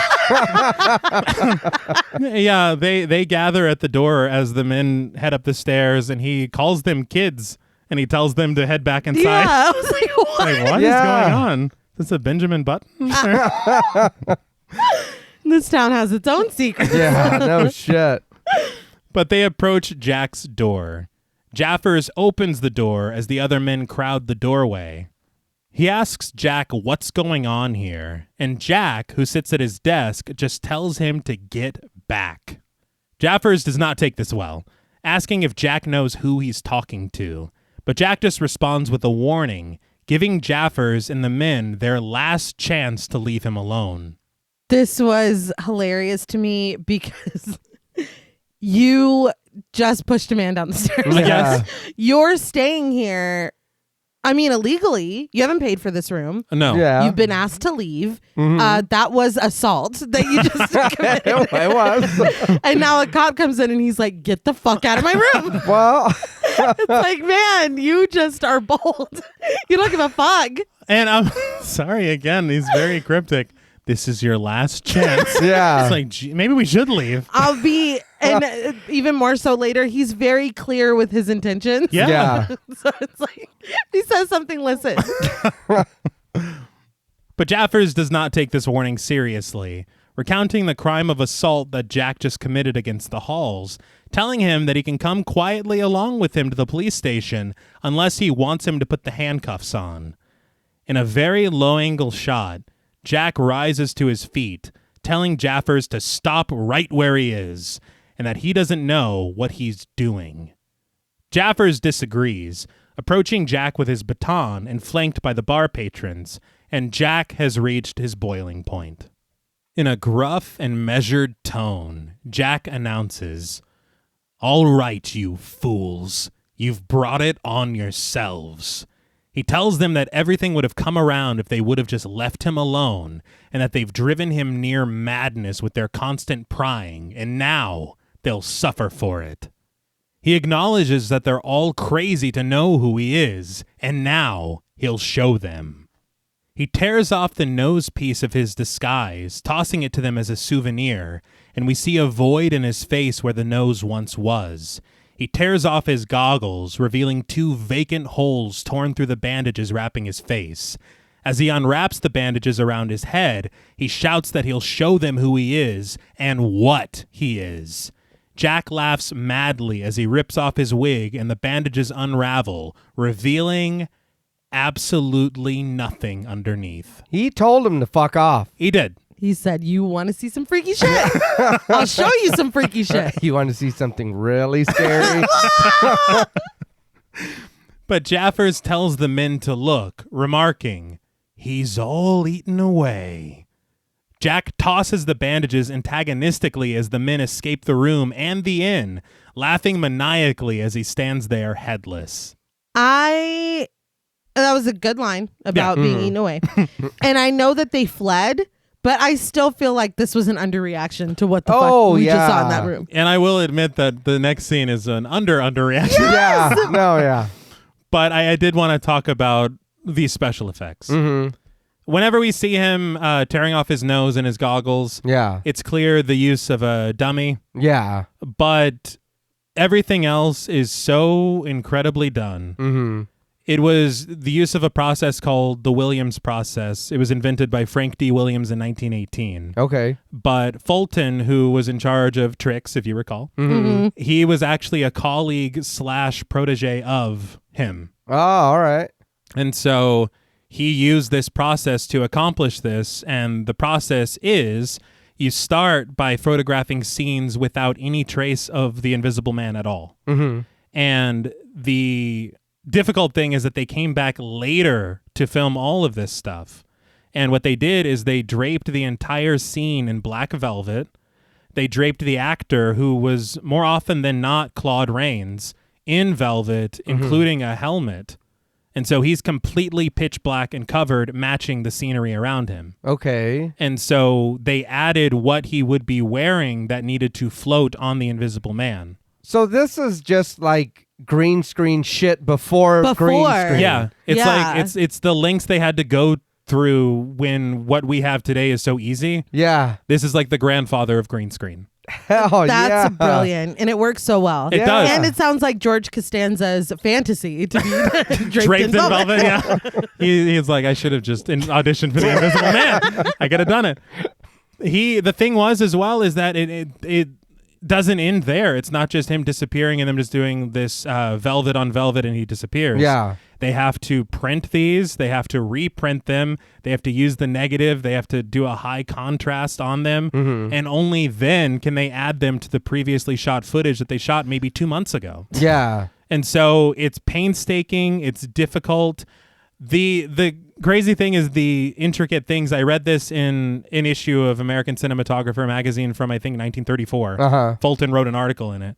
But the actor, whoever is portraying, whether it's Claude Rains or the double, they can't, their movement has to be so perfect. Right. One movement and you see up their sleeve, the illusion's ruined. Yeah. Just like they move their arms in front of their body, the illusion's ruined. So every single movement has to be calculated.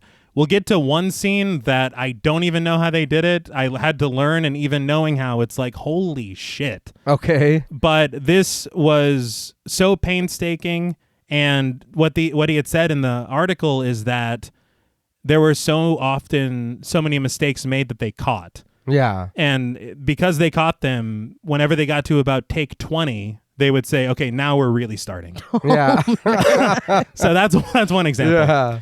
But anything that wasn't caught on set that day, they would look back the next day in dailies as they reviewed the film. Right. And they would have to retouch them by hand, frame by frame. Jeez. The number of frames retouched this way in The Invisible Man, 64,000.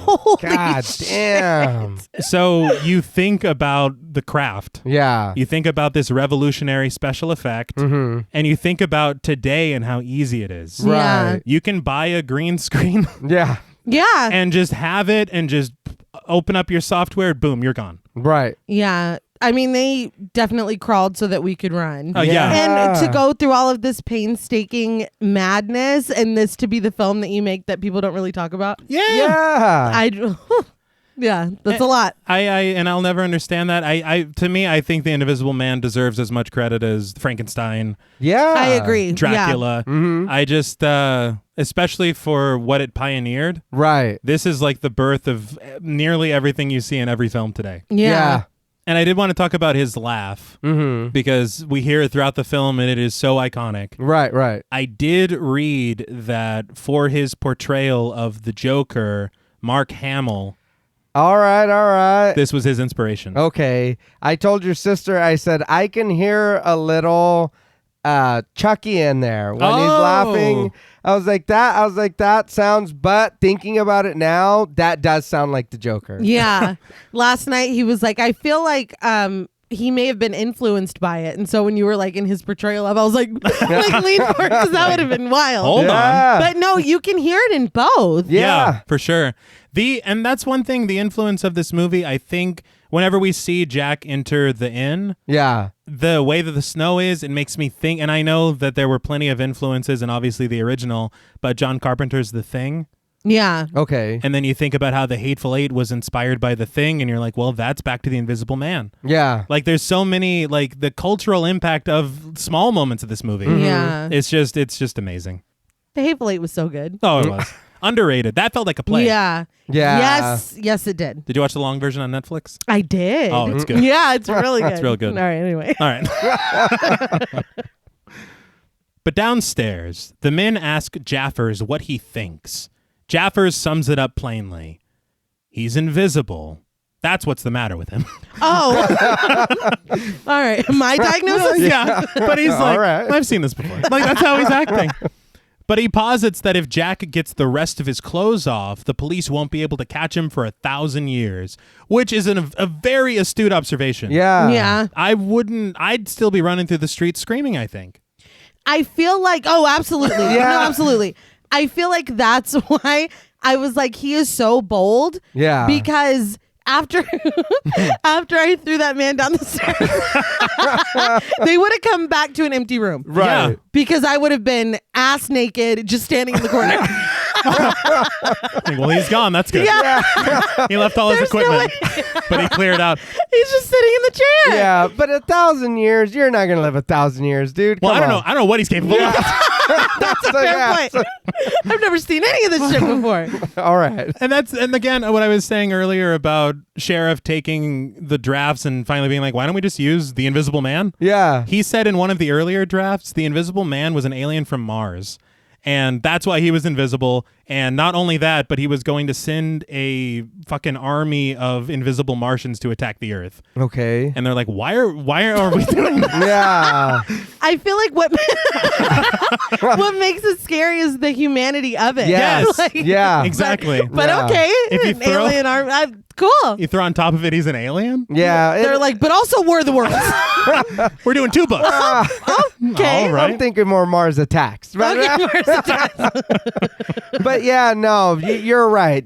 Him being a dude, that makes it so much more scarier. Mhm. And again, it's watching that switch for Claude Rains. Yeah. Yeah. Because those moments for me, and honestly, even 90 years later, you're like, this is chilling. Yeah. Yeah. Because if it isn't a human, then it's like, oh well, you're just saying all space aliens are invaders Yeah. And whatever. Yeah, whatever.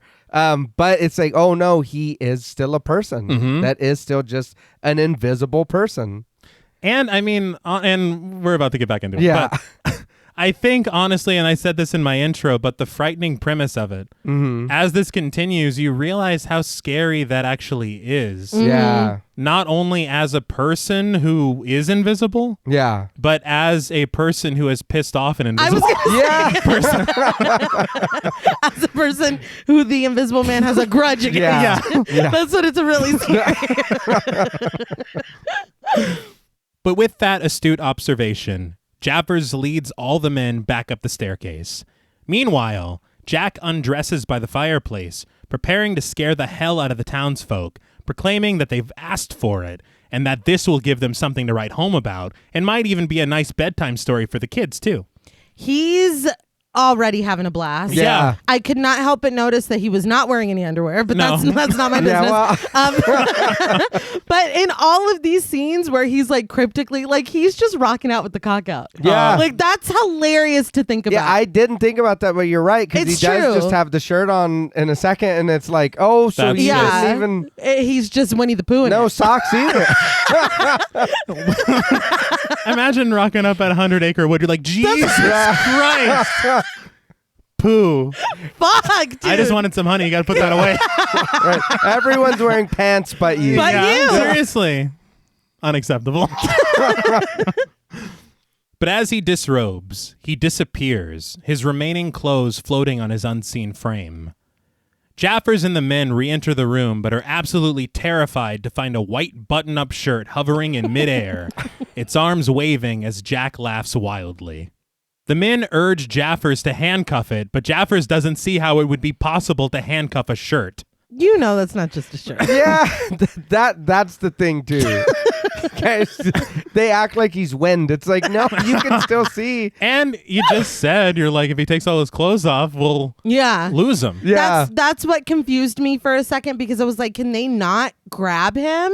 But I'm like, but he was eating food. He was Yeah. holding his beakers and whatnot. Like he's not, you can still touch him. He's Right. still there. Yeah. You just can't see him. He's not, what is, permeable? Yeah. Tangible, whatever, what have you. Membrane. I just remember from science class. What's the powerhouse of the cell? Oh, that's the mitochondria. We all know that. But the men chase Jack around the room as he continues to cackle. But the chase ends when Jaffers accidentally clobbers one of the men with his baton, and Jack tosses off his shirt. Completely invisible, he asks the men if they're satisfied, calling them fools as they pick up his empty shirt from the floor. He rips items from side tables, telling them that it's easy if you're clever. A few chemicals mixed together, and flesh and blood and bone just fade away. He raises a bottle of liquor, revealing that a few injections of this chemical under the arm every day for a month, and an invisible man can rule the world. I appreciate you taking the time to lecture us and let us know how you did this. I will say it is very funny because I heard that in the novel, they get into the science of it. Oh, really? Yeah. Like everything. And then in the movie, he's like, some chemicals here, some chemicals there. Shoot 'em up. See this shit? You don't. That's the whole thing. Yeah. But he says no one will see him come and no one will see him go. As he smashes the bottle against the wall, he recounts all the crimes an invisible man could get away with, one of which clearly inspired Hollow Man. No shit. Yeah, I was like, leave that one out. I was like, yeah, I don't know damn. what the fuck that was all about. You can, the murder's fine. yeah, that's fine. The other Can you two are just kill okay. people? Yeah, just please? kill people, rob. That's fine. But Jaffers directs the men to close the door so Jack can't leave, urging the invisible man to come quietly. Instead, Jack just slides open the curtains of the window, pops it open, and seemingly dives out laughing. As Jaffers checks the window, Jack's voice is heard behind him now, asking if he really thought he'd escape just like a common criminal, and telling Jaffers that he needs a lesson. He decides he's gonna throttle him. And no one helps. Yeah. No! That's what I was like. They're just like, oh, that guy was pissing me off anyway. And I mean, okay, so he is invisible, yes. Right. But Jaffers' back is against the wall. Mm-hmm. How do you think he's being strangled? Yeah, no, Yeah. you would very easily. Just- and all the men in that room? Just punch the air. Yeah. Or jump on it, throw a blanket on it, anything. Something. But Jack strangles Jaffers as the bar patrons just look on without assistance. As Jaffers crumbles to the floor, Jack says that all the men must be made to understand what he can do. He punches one in the gut, breezing past another and heading downstairs. As he heads downstairs, I did laugh out loud because one man just goes, "Hey, look out." Yeah. Very calmly. He's like, he's on his way. I wonder. He's like, what can I say? Yeah, he just punched me in the gut. But Jack heads past Herbert and Jenny, who screams, of course, when he topples over a grandfather clock. In the bar, Jack knocks over glasses and smacks beer out of someone's hand on the way out the door. Why? petty. Yeah. I don't know. Petty. He stays petty Yes. for the rest of Yeah, the he does.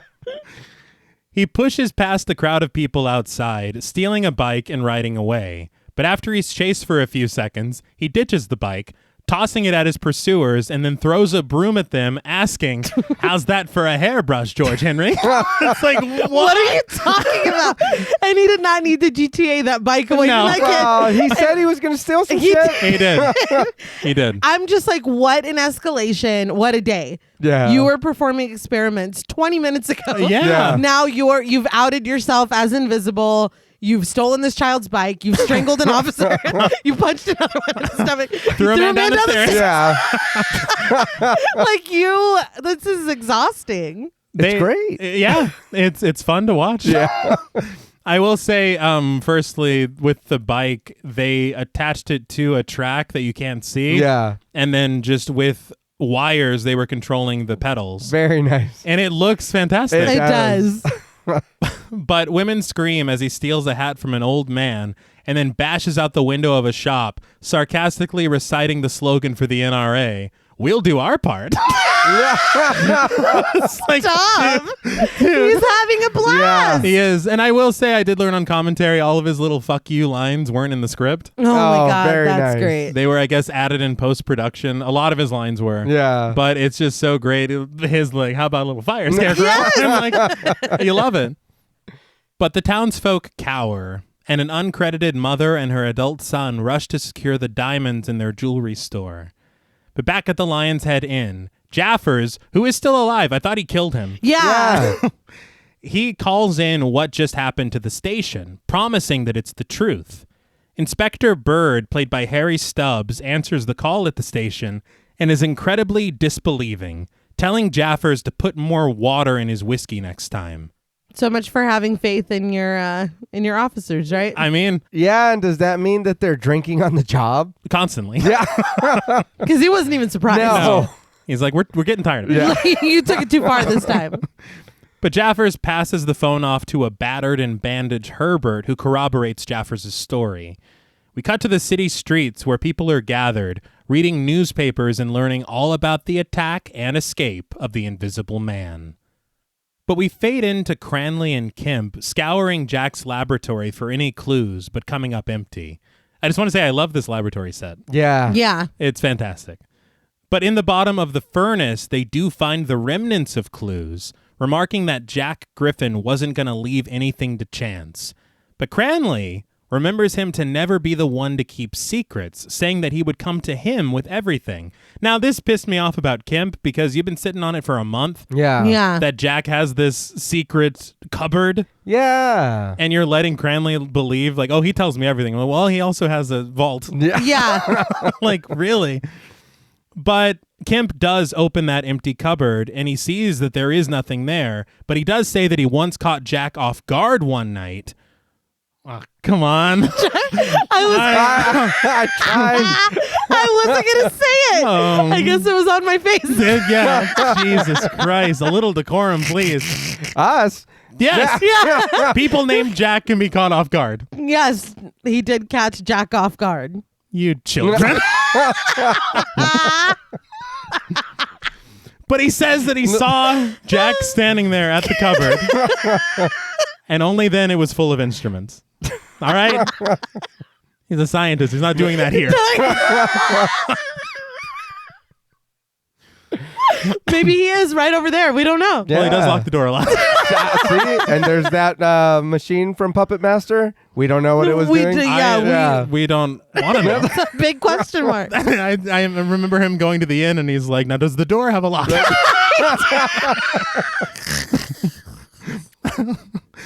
I like to do my experiments relaxed. All right, guys, let's reel this back. Come on. But Kemp says when Jack saw him, he slammed the door and locked it. And the night before he disappeared, Kemp heard him hammering. And I bet he did. God damn it. He was pounding off. He was. I quit. This film is very important to me.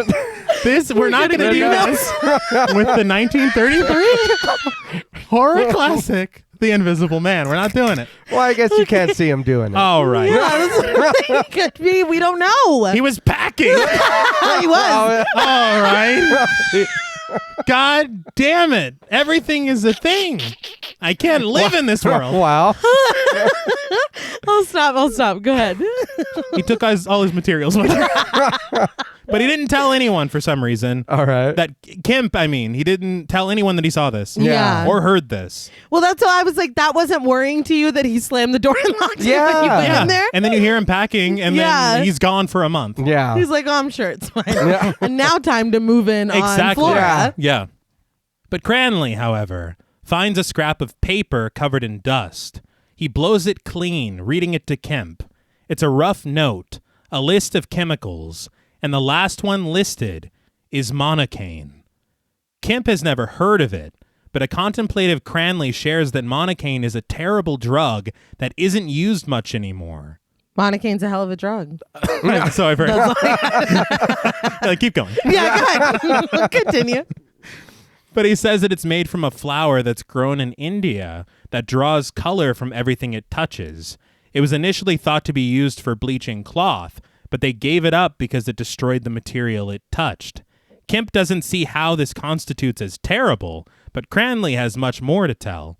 He's like, the cloth went on a rampage. Actually. The cloth stopped paying its rent. The cloth threw a man down the stairs. Jumped out a window. Yeah. It's a real pattern that this monocaine. But he shares that the scientists tried monocaine on a dog, injecting it under its skin. It turned the dog pale white like a marble statue and also sent the dog mad. He praised that Jack hasn't been messing with this chemical, and Kemp doesn't believe that he would experiment with something with madness in it. I was like, it's just listed as an ingredient. Yeah. You had side effects ready for this shit? I was like, oh, damn. Madness, it says. Yeah. So I got a little curious, and I wanted to look up, maybe if they were using actual things from the time, medical terms or medicine, whatever. Right. The monocaine that he's talking about is fake. Okay. But there is, what did come up was a monocaine hydrochloride, which is used for nerve block procedures. Okay. So like anesthesia and stuff. So I was like, I don't think that's what this is. I would hope not. Yeah. No. Imagine you're about to perform surgery and you're like, doctor, Get out! he's gone. I don't see anything. I did not have time to read the novel because I might be reading a novel for next week's episode. But I was reading summaries, to kind of compare and contrast. Mm-hmm. And I thought it was interesting. This is not in the book. Okay. It was all Jack kind of coming up with it himself. He had albinism. Okay. I think that's the correct way to say it. I don't know. But he had that in the book and was performing experiments and stuff. But he was also performing them on like his neighbor's cats. Oh, wow. What the fuck? Like, I feel like they introduced this thing to kind of explain away why Jack is mean and like some of the motivations that he has that we'll learn in a little bit. Yeah. But in the book, he was an asshole. He was always an asshole. Okay. And there was no flora, none of that. And Kemp was not somebody currently in his life. He was a dude he went to school with. Okay. Like back when he went to school. And their meeting is kind of happenstance. But yeah, it's interesting that they introduced this element, I guess, to make your audience sympathize with him at all because he's horrible. Yeah. But it was just interesting to me that there was no transformation. There was no horrible thing. And that too, he's like, you got to be clever. But no, you just injected monocaine. Yeah, you told us. Yeah. So, I mean, I thought that this was interesting. But like you said, the book apparently really explains a lot more of the science and why he was doing what he was doing and exactly what he was doing. Okay. But this invented chemical that's not a thing. Yeah. I also read that the book has a lot more commentary in it. Okay. As the invisible man can be used to mean like a form of feeling as an other. All right. And H.G. Wells, of course, put a lot of commentary in his work. Right. Yeah. But none of that really shows up here. No, not too much. No, he's just throwing brooms at me. Yeah. With a snappy line. Yeah. But Cranley says that Jack might not know what he used. He himself found this experiment with the dog in an old German book just by chance. And he says that the English books only describe its bleaching power and were written before the German experiment took place. Kemp asks what they should do, and Cranley says that they ought to involve the police and tell them that Jack has disappeared, but only that he's disappeared, which is a little cheeky because he has disappeared. Yeah. I was going to say, excellent choice of words. But the fact that you're like, it's been a month. We should probably call the police. Yeah. And I will admit, just this morning, he was like, whatever, daughter. Yeah. And now he's like, we got to get the police in on Yeah. this, dude. Maybe because of the monocaine. Maybe, yeah. Or maybe because his daughter's a woman and he didn't give a fuck about what she had to say. And it is the 30s. And it's Yeah. 1933, but whatever. Horrible. But he urges Kemp to promise to keep this drug and the experiment between them, which Kemp does not promise to do. Yeah. But they breeze right past that, and Cranley says that he'll go alone tonight to the police station to speak with an Inspector Lane, and they say their goodnights to each other. He's like, good night, sir. Kiss your daughter for me. What? I'll kiss her, it's fine. I'll do it myself. I'll do it. You want a job done right. But at home that evening, Kemp sits in a chair, engrossed in a good book while listening to music. So engrossed, in fact, that he doesn't notice his door opening slowly behind him. There was a lot of wind getting there in. was. I don't know how you didn't notice that. It's freezing in here now. Yeah. Probably fine. But he watches as objects tumble from a nearby table as if from the wind, and he looks around for a moment, but then settles back into his book, smoking his pipe. A radio announcer, played by Edgar Barrier, breaks through the music, announcing this evening's news. A remarkable story out of the village of Iping. Police and doctors are investigating a mysterious disease that has broken out and infected a large number of inhabitants. It takes the form of a delusion that an invisible man is living among them. Kemp looks around like, that son of a... Yeah. He knows. Yeah, he does. But the announcer continues that some people have been seriously injured, probably through fighting amongst themselves, and believing that their opponent is an invisible man. That hurt them? Yeah. Well, they're just punching air, I guess. And then if you get hit, it's your own fault, kind of a thing. But like the whole town is saying this, so they're all sick? Mass hysteria. According to this thing. Yeah. This radio announcer.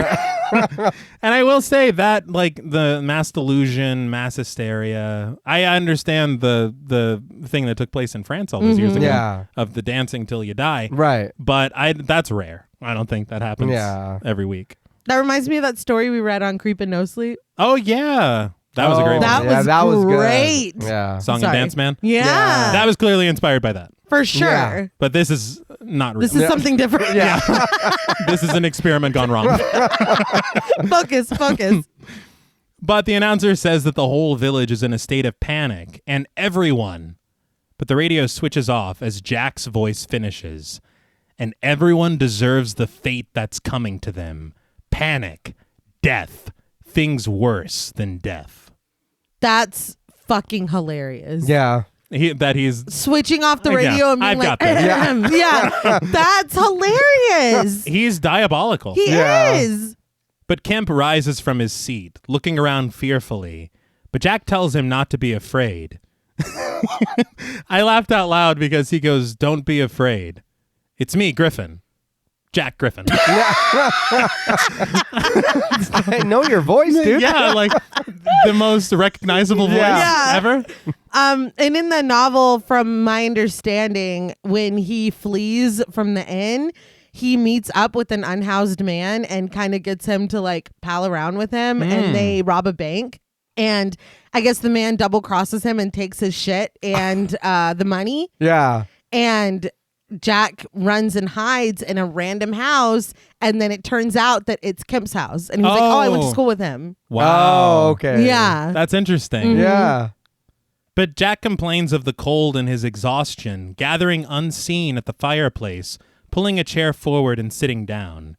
Kemp gasps at the indentation in the chair, probably because Jack just sat his bare ass on the furniture. Yeah.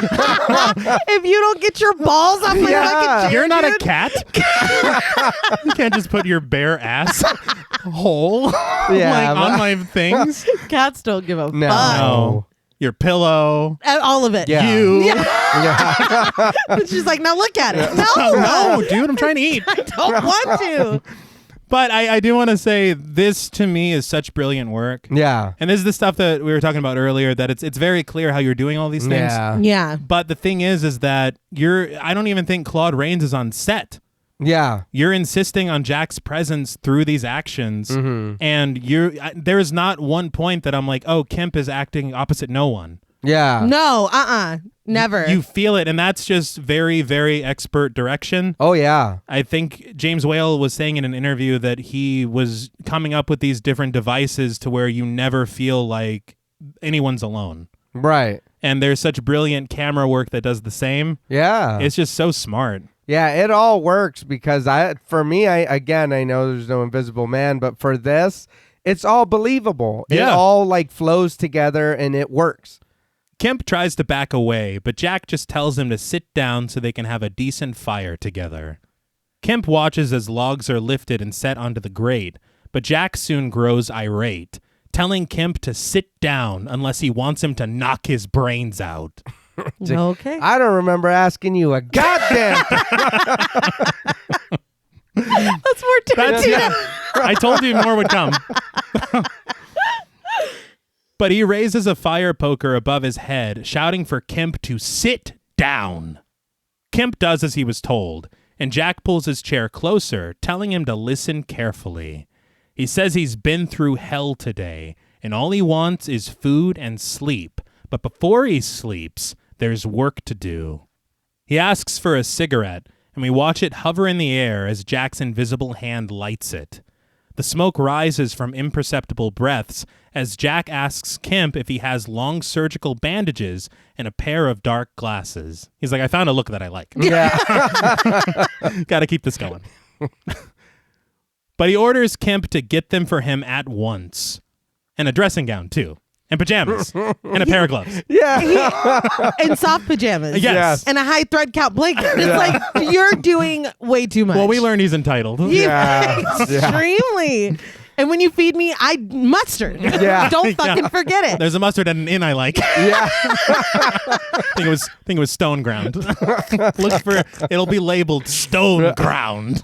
So, go ask the lady at that end. Yeah. Yeah. He's like, what? The fuck? But as the camera follows Jack's invisible body out of the room, he tells Kemp that he'll probably feel much better if he can see him. But he opens the door, telling Kemp that there is no time to waste. Kemp walks through the door, heading upstairs as it slams behind him, and gathering the materials for Jack to get changed and proper. Jack carries them to a nearby room and shuts the door, but Kemp follows shortly after to bring him the pair of dark glasses. The modesty of him going to change in the room. It's like, dude, we can't. Yeah, I can't see you. Yeah. But some things are ingrained. I guess. But Kemp stands in shock at the entrance of the room, setting down the glasses and staring in disbelief when he sees Jack sitting in a pair of pajamas, his gloved hands visible, but his head and feet unseen. He tells Kemp to return to his study and draw the blinds. Oh, and also, don't raise a finger to him because he's strong and he'll strangle him. Okay, so now you're threatening me. Yeah. And then sending me downstairs alone. Mm-hmm. I've already dialed 9 and 1. Yeah. Like, what are you doing? I just think it's funny because we know that Jack's tired. Yeah. This feels like an empty threat. He's like, and please, I don't want to have to. Yeah. I'm Kill really you. strong. That's my no. That's your threat? I'm strong. And I'll choke you. Yeah. Like I'll choke you, motherfucker. What? If I can find you. Yeah. Well, now he's dressed. That's Oh, true. yeah. Yeah. And he did say earlier, he's like, I'm hungry, I'm tired. Yeah. And he's already strangled someone today. Yeah. But Kemp walks downstairs, seemingly heading towards a different room. But Jack's voice comes from the top of the stairs, telling Kemp that he said the sitting room. I thought he was going to the front door, and I Yeah. laughed out loud. I'm out. That would be me. I'm sorry. Just takes off running. Yeah. Yeah, sure thing.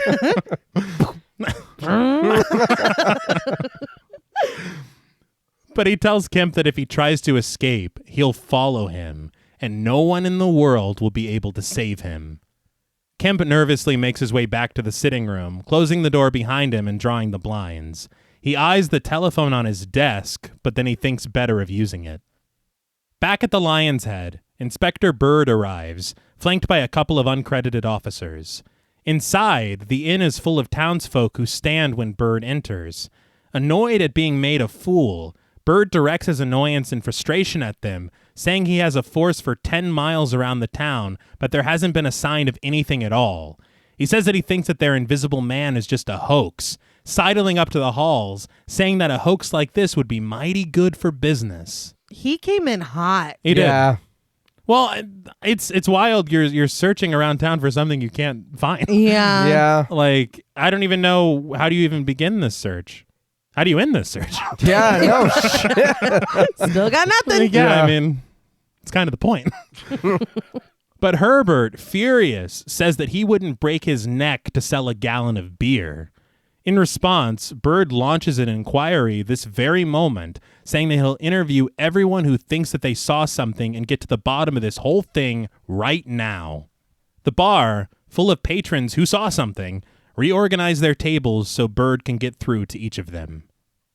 But back at Kemp's home, Jack emerges from the bedroom, clad in a stylish robe, gloves, a bandaged face, and dark glasses. Call him Ranch. Yeah. Because he be dressing. This is the iconic look Yeah. that we all know and love. And honestly, he spends more time bandaged in this film than the Mummy did in The Mummy. That's true. Yeah. But he makes his way into the sitting room and closes the door behind him. Kemp sits anxious as Jack says that now they can talk man to man. They return to their seats in front of the fireplace, Jack drawing large drapes and locking the door before he does. He tells Kemp that one day he'll tell him everything, but now there's no time, so he'll give him a succinct version. 5 years ago, he began working in secret, all night, every night into the dawn. 1,000 experiments, 1,000 failures, but then, at last, the great, wonderful day. Kemp tells Jack that it's dusk in a hurried and hushed tone. I don't know why that matters now. Yeah. I don't either. I don't know. Well, in a minute, he's like, but it's after 8. Yeah. Like, dude. Which I get. I will say. But after he says this, Jack just goes, the great, wonderful day. He's like, I'm content. Yeah. He says the last little mixture of drugs.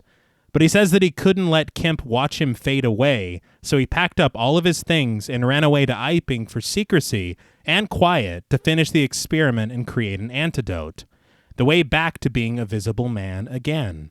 He says he meant to return to exactly how Kemp saw him last, but the townsfolk wouldn't let him work in peace, so he had to teach them a lesson.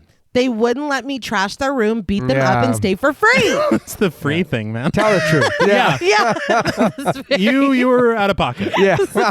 A one-sided version of the story.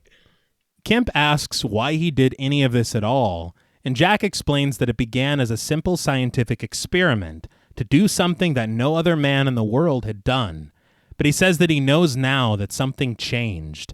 The drugs he took began to light up his brain, and he felt all the power he held. The power to rule and make the world grovel at his feet. Now, okay. I learned from a documentary that Claude Rains was born with a speech impediment, Okay. that he had a stutter, and after the war he took a lot of elocution lessons, and in a way, because apparently he also had a very thick Cockney accent, Okay. he completely invented his own accent for the theater. Wow. Ah, okay. And he made, obviously, a very distinctive voice and tone. Yeah, yeah. There was also a gas attack during the war that messed with his vocal cords, and he Oh, was shit. worried, obviously, Yeah. because he had Yeah. already begun his acting career. And so he thought that he was not going to be able to speak. Yeah. And then afterwards, he is such a powerful voice Yeah. and a presence through his voice. And the difficulty that he had was mostly with the letter R. But his R is the most interesting R and pronounced Mm-hmm. because he stands up and he's like, and grovel at my feet. Yeah. And it's like, this is so fucking good. Yeah. Like, I could never imagine. No, Right. it's incredible. Yeah. Samuel L. Jackson was also had a stutter when he was a child. Really? Yeah. And again, excellent orator. Yeah. I feel like it's a very inspiring story. Mm-hmm. And I think that his voice is this character. Absolutely. But he chuckles, telling Kemp that they'll soon put the world right. Now. Together. Kemp responds incredulously, but Jack explains that he'll need a visible partner to carry out all the things that he can't. He raises a gloved finger, pointing directly at Kemp's face, telling him, "You're my partner, Kemp." He settles back into his chair, rocking casually, and explaining that they'll begin with a reign of terror, a few murders here and there. Mostly here. Yeah. He's got a plan, huh? Les? Yeah. I mean, Yeah. Lisa, you're scaring your mother. Not a reign of terror. Yeah. that's wild. We'll Yeah. begin Yes. with the reign of terror. That's a good starting place, I The guess. confidence. Yeah. Yeah. But he says, in the interest of fairness, there will be murders of great men and of little men, just to show that they're equal opportunity murderers. Okay. Okay. They might even break a train or two. All right. He looks at his hands, imagining his fingers around a signalman's throat, seizing it in a mime, calmly telling Kemp. That's all. Okay. Yeah. His madness Yeah. Yeah. maybe let's dial that back a little bit. Just turn it down. You Again, know? and I mean, this is a lot after 8 p.m. Yeah. We can pick this up in the mornings. Maybe that's why he's like, it's dusk, dude. Yeah. I was reading. Like, this is my wind down time. I had music going. But Kemp rises to his feet, backing away from Jack, terrified. Jack stands too, threatening to take his clothes off, and Kemp begging him not to. He's like, I'll fucking kill you right now, dude. But Jack returns to the plot, advancing slowly on Kemp, telling him that they'll make their plans tomorrow, but tonight they have a small job to do. He orders Kemp to bring his car around so they can return to Iping. He says that he left his notebooks there, full of all his notes on his experiments, and he must have them. This is when Kemp tells him, it's past 8 p.m. He did leave in a hurry. Yeah. I mean, He did. he did. And I will admit, honestly, I get Kemp too. I'm not leaving after that. Yeah. No. I'm not leaving after 7:30 maybe. Maybe. It better be important, is all. Well, I am already in my pajamas. But Jack tells him that it's only 15 miles away and to go now, quickly, and to take a bag with him for the books. He also requests a warm rug in the car, admitting that it's cold outside when you have to go around naked like this. That is hilarious. Yeah. A warm rug. Now I gotta fucking heat it up. Like, are you in a hurry or not? I'm going to put it in the dryer. What do you mean? And on the cool, just thinking about it. What do you mean don't make you have to take your clothes off? You don't got to get naked to kill me, dude. Just me and you are in here. You can strangle me with your clothes on. He loves the thrill of the chase, I think. Not knowing. Addicted to it. Yeah. But after Kemp steps out, Jack undresses himself and unwraps his bandages. But later, Kemp gets into the driver's seat of his car, Jack sitting down completely invisible as a passenger. He searches for the rug to shield him from the cold, and they're off. Wrapped in the rug and speeding down the road, Jack shares his plan that they'll park 100 yards away from the inn. He'll sneak in and give Kemp the books from the window. Kemp assumes that they'll have a guard on duty, but Jack just finds Kemp's worries foolish, telling him that retrieval of his books is paramount. And afterward, he'll work in Kemp's laboratory until he concocts an antidote. And maybe sometimes, Jack says, he'll make Kemp invisible. Hold on. Yeah. To give himself a break. Hold on. No. You don't have to be invisible. Yeah, dude. no. That's the funny. It's like when you get too excited about something. Yeah. It's like, and sometimes I'll be invisible. Sometimes you'll be invisible. Yeah. It's Like, like, you're no. too far. That is when you haven't even come up with a way to bring yourself. Yeah. No. That's wild. What if you think it's going to work, but you turn me invisible, but you never turn visible? Now we're both invisible. And now we need a visible dude. Yeah, now we need another person. Now there's 3 of us. Are we going to turn that one invisible? If you give a mouse a cookie. To give myself a break. It's like, this is tiring. Oh, that's so funny. I'm already sick of it. You'll love it, though. But at the Lion's Head Inn, the elderly villager played by Darcy Corrigan, who had his hat snatched by Jack earlier, tells Inspector Bird what happened to him. Bird asks how many drinks he had on his way home, and the villager admits that he did have a couple. Bird shrugs this entire thing off as a couple of drinks and a gust of wind, sending the man away. So your way of investigating is to just accuse everyone of being drunk? Yeah. Yeah, well, I mean, he did have a couple of drinks. Yeah. Like, it's not good. It doesn't work. Yeah. Something interesting about Darcy Corrigan, 5 years later, he played the spirit of Christmas Future in A Christmas Carol. Hey, Oh, cool. all right. Like, all these people popping up in all these classic films. Yeah. And he doesn't have, like, any other time in this film with spoken lines. Yeah. Yeah. It's wild. But afterward, Bird interviews the man who had his bicycle swiped, played by Walter Brennan, who tells a story that admittedly sounds like bullshit. Yeah. And Brennan, another person who became a prolific character actor, he had almost 250 credits on IMDb. Damn. Just wild. And again, you don't see him again. Yeah. But outside, Jack and Kemp stop the car. The passenger side door opens and Jack urges Kemp out as well, giving him his instruction to follow. And after he collects the books from him and puts them in the bag, Jack tells him that he'll need to return to the car and wait for him. This is worrisome. Yeah. because it's not we're leaving together. Yeah. Yeah, what are you doing? You have unfinished business. I'll be right back. Yeah. You've already talked about doing a lot of really bad shit. Yeah. He's like, I'm going to swipe that mustard. That's what it was. I hope so. I don't blame him. But Kemp walks forward, staring directly at the source of Jack's voice, but Jack scolds him, telling him not to look at him and to look straight ahead. Then he tells him to get a move on and kicks him in the ass. My note is just, you're mean, dude. See, and I was like, how much of this is the monocaine and how much? Yeah. No. But they arrive at the inn, sneaking around to the side where Jack directs Kemp's attention to the window that he'll be dropping the books from. The gate swings open again as Jack heads towards the front of the inn, telling Kemp to just stroll around as if he's looking for someone. As soon as Jack leaves, Kemp whisper shouts, "Griffin, are you there?" That's not what he asked. No. Now you're drawing attention. Yeah. Maybe you aren't my partner. Yeah. But what he does in a minute. Fair. So I'm like, what are we doing here? Yeah. From inside the crowded inn, we watch as the front door opens on its own.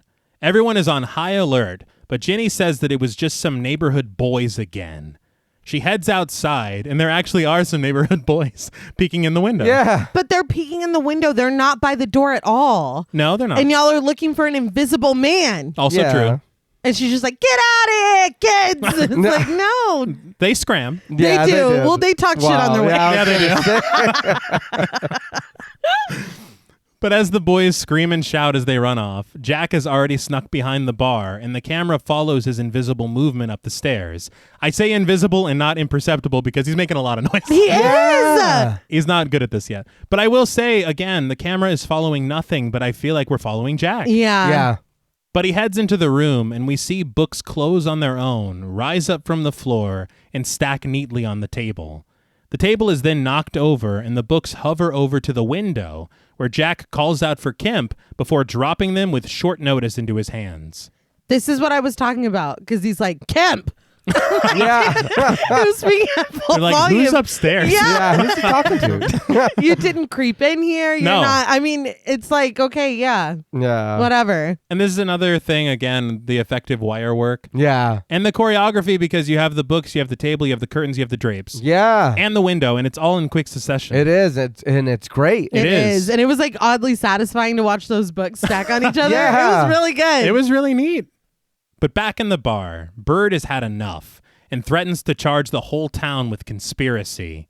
But he also shares that he'll be announcing tonight that the whole thing was a hoax and that they'll all be the laughingstock of the entire country. The country? Yeah. I don't know if country is used loosely like the country, the countryside. Oh, or, okay. or if he's like, That would make more England. sense. Yeah. But in all fairness, this is kind of a big deal. Yeah. It probably is. would be the whole country. Yeah. But when he goes to write his report, the inkwell for his pen keeps moving just out of reach before it rises up and is thrown at him, splotching his face with it. Jenny shouts that he's here, the invisible man, and then she does the only thing she knows how to do. She screams wildly. Yeah. She does. Jack reminds me of like those serial killers back in the day, like Zodiac even, or Jack the Ripper, where you're getting away with it. Mm-hmm. You've gotten away with what you came to do, but you need them to know I'm real. Yeah. I'm here. It's me.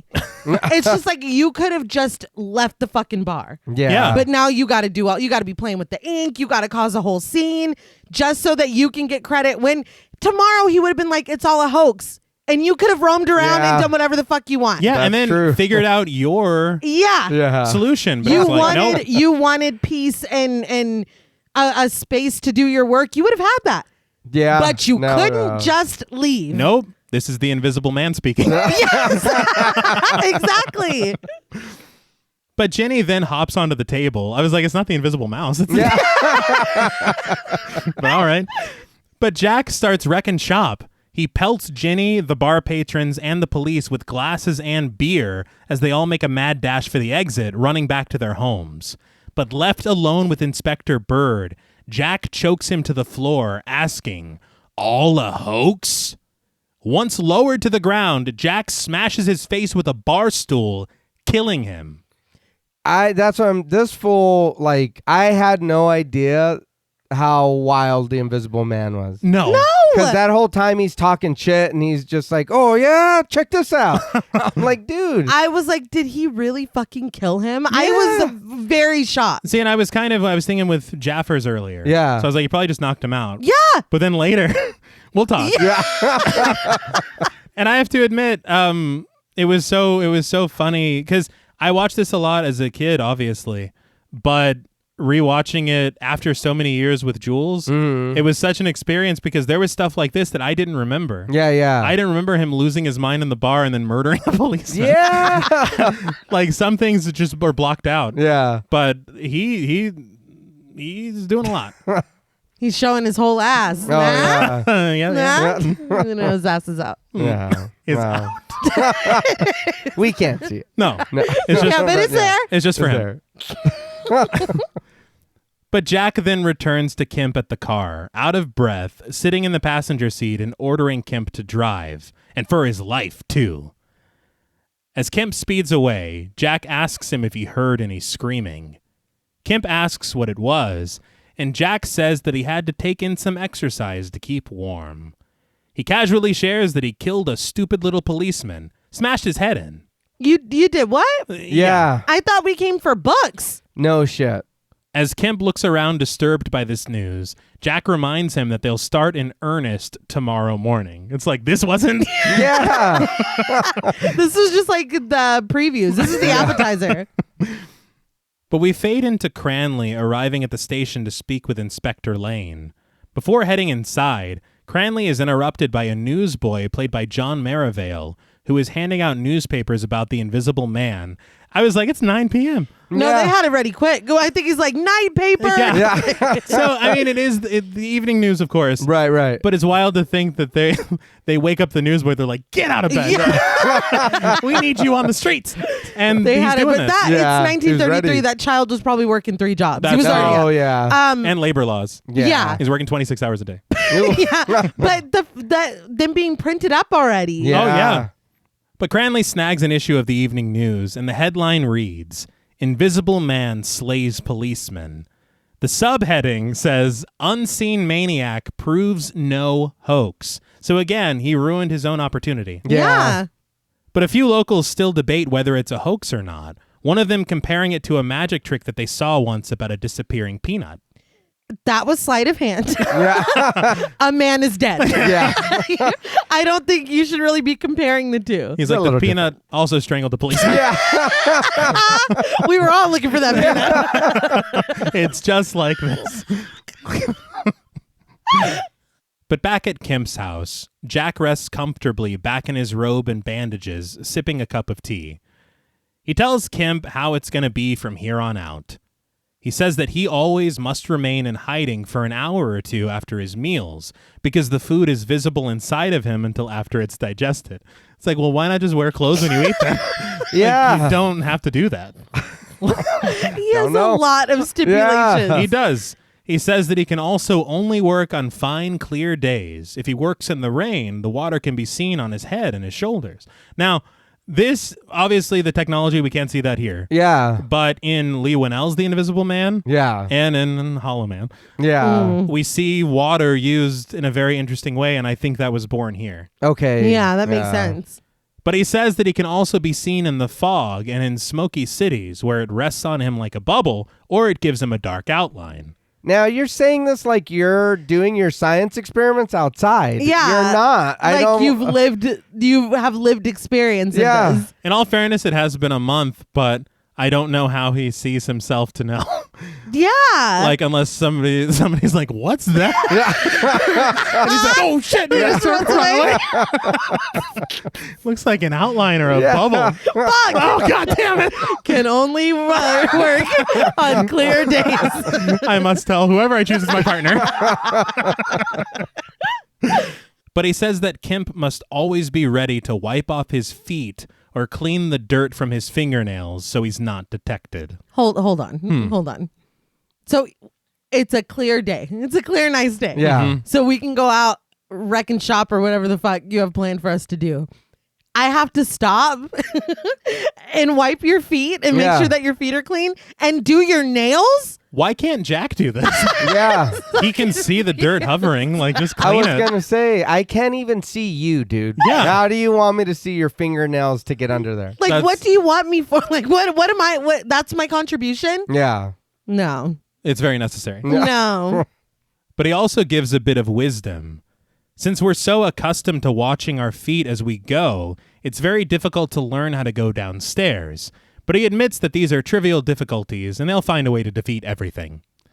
As he smokes a cigarette, he tells Kemp that he'll sleep in the room opposite him. Also, bring him some more food at 8 p.m. He got used to that schedule at the end. I will say there's like a slice in his bandages and he just eats a piece of bread and it's like... That looks hilarious. It is. But he's eating now. Yeah. And he's like, more though. It's just a snack. But he bids Kemp goodnight as he leaves, locking the door behind him. Jack then walks over to the mirror, taking off his dark glasses and robe and unwrapping his bandages. Seemingly headless and handless, a pair of pajamas switches off the light and climbs into bed, yawning. It's hilarious that he's just tuckered out Yeah. and going to bed like he didn't just murder a man with his bare hands. Yeah. I don't know, an hour ago? It's been a day. Well, excuse me. Yeah, we're over it by now. I will say this is incredible looking. Yeah. I learned on commentary that according to Fulton, this was the most difficult shot in the whole film. Oh, Okay. wow. And the way that they accomplished it is it looks more seamless than what I'm about to tell you. Yeah. They had to shoot 4 different takes to combine into one shot. Okay. So you have a shot of the wall in the mirror with the mirror itself masked by black velvet. Okay. You have the shot opposite of the wall, which is going to be reflected into the mirror. Then you have the invisible man unwrapping his bandages. Then you have the reflection of the invisible man. Okay. And you have to time all of these. To think that this invisible man that's standing there, the back of him, is a different shot than the reflection of him, Yeah. that's amazing. Hell It yeah. is. And they had said that the difficulty of this is the way that the eye holes were in the bandages. Okay. The actor, if it was Claude Rains or the double, had to work blind because you can't see anything. Yeah. And so the way that they're doing it to time it right, they also said because of the helmet that was almost like a diver's helmet, Okay. the actor couldn't breathe. Oh, Damn. And so Claude Rains or the double, they had a tube running up the leg Yeah. for them to be able to breathe. Jesus Christ. Fulton said that there were a few times that the tube got clogged. Yeah. And so with the heat of them working under these lights, he passed out several times. Several Jeez. times? Yeah. And he's stuck with it? Oh, yeah. Yeah. That's amazing. And I mean, you know, I mean, like, you Yeah. got 3 losses of consciousness out of me. tops. I Yeah. lose consciousness that 4th time I walk. That's it. But you're still paying me. But back at the Lion's Head, Bird's body is carried away, covered in a sheet by a couple of uncredited officers. A team of detectives, led by the chief, played by Dudley Digges, gather around a table looking over a map. He puts Thompson, played by Robert Adair, in charge of the East Country. Neville, who's uncredited, takes the opposite section. Stannard, who is also uncredited, is put in charge of the search of the surrounding hills. And Hogan, played by Bob Reeves, is given all the villages out to the river. The chief acknowledges their terrible responsibility, but says they'll comb the country 20 miles around in search of the invisible man. At least he's taking it seriously. Yeah. Yes. Well, it took losing one of your own. Yeah. But he says that he may even be standing beside them now, which causes all the detectives to look over their shoulder, but the chief reminds them that he's only human and they will get him. Maybe he lives next door to you. That is the scariest thing that he could have said. Yeah, why would you say that? He's like, he could be in here right, and he says that a lot. yeah, He could be listening right now. it's true, but you What? don't. Yeah. I'm already scared, dude. Literally. What I thought was funny is that while all this is going on, he's asleep. He's that's just Yeah, there in his room. dude, them cutting back to him is the yeah, funniest I thing. was like, for real? You're in there napping like a baby. These fools are going nuts. All the mayhem that he's caused. yeah. And he's like, I'm tired. And I mean, that can be a comment on the way that the public gets whipped up, Yeah. you know, and the way that the media kind of creates these monsters. Yeah. True. That's true. But we star wipe to a montage. It's jarring. It is. Yeah. But the policemen are mobilizing across the area, and the chief says that they'll have 1,000 men out there tonight, and by the morning, 10,000 volunteers, thanks to a broadcast warning going out tonight. But as we watch a car speed down the road and police searching through bare trees, he says at all cost, they must avoid a panic. The chief says to remember that the invisible man will leave tracks, even if he himself is invisible. Meanwhile, Jack is fast asleep in bed. Dude. His invisible head leaving an indentation on his pillow. That looks amazing. Yeah. Yes. But it's some kind of dance or box social or something. In a very decorated and populated hall, the light and fun evening comes to a halt when an announcement comes over the radio about the invisible man who has attacked and killed a police inspector and is now at large. Can you imagine? You're at a dance, you're just trying to do like the fucking Charleston or whatever, and the radio cuts in with the scariest shit you've ever heard in your life. Yeah. Dude, I'm just imagining it. It's like, we interrupt this Yeah. fun and light evening with the scariest goddamn thing you've ever We interrupt the last carefree evening you'll ever have. of your entire life. Again, everybody's having fun. Yeah. And no, to answer your question and to hear, look, it's not them saying a criminal has escaped and is at large. Right. There is an invisible Yeah. man. Yeah. Yeah. And the more this goes on, you're like, oh, shit. Yeah. This couldn't be scarier. Mm-hmm. And he's already murdered someone. Yeah. Yeah. The camera presses in on a gramophone as the announcer says that the police plead with the public for help and assistance and to report at their local station if they are willing to volunteer. We crossfade to an elderly couple listening from the warmth of their home, a group of children gathered by their beds at an orphanage, and a young couple preparing themselves for the fugitive.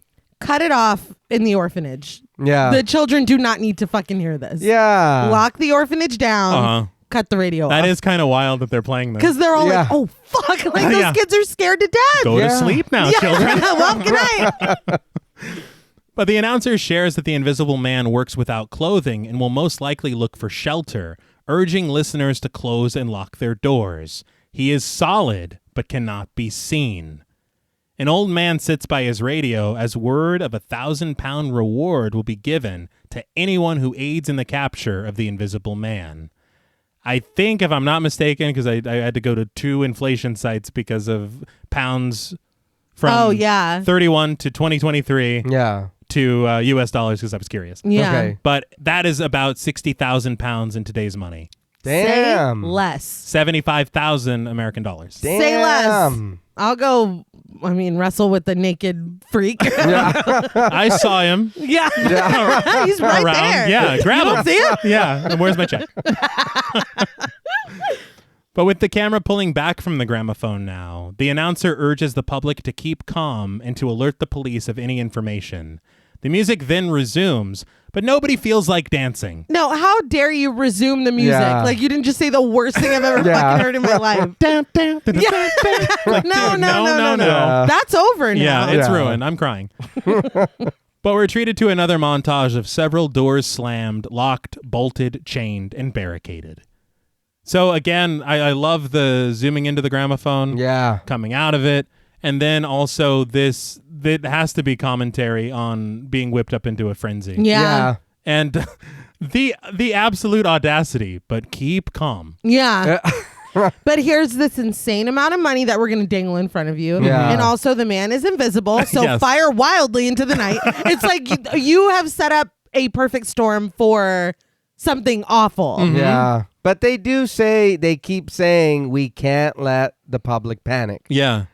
So it is, yeah. It's like, dude, I would panic. Yes. If something, some kind of alert comes over my phone and it's like, look, this is not a test. There's an invisible man. Yeah, it's like, I'm going home. But I didn't even think about what you just said, Nay, until now about the possible ramifications of this. Yes. We're thinking about, I just shot Ted Hollister. Yes. Like, it's going to be bad. Yeah. Meanwhile, Jack continues to sleep soundly, snoring even. Yeah. But I didn't realize this is interesting to know now that he does that. Yeah. That's true. It's a little foreshadowing. Mhm. Yeah. But Kemp listens at the door and then heads downstairs to his sitting room, closing and locking the door behind him before rushing for his telephone. He phones Cranley in his office, telling him that it's something ghastly. It's Jack Griffin. He's come back. Huddled over his phone, Kemp reveals that Jack is the Invisible Man. He's gone mad. He killed a man tonight, and he's here right now, asleep in Kemp's home.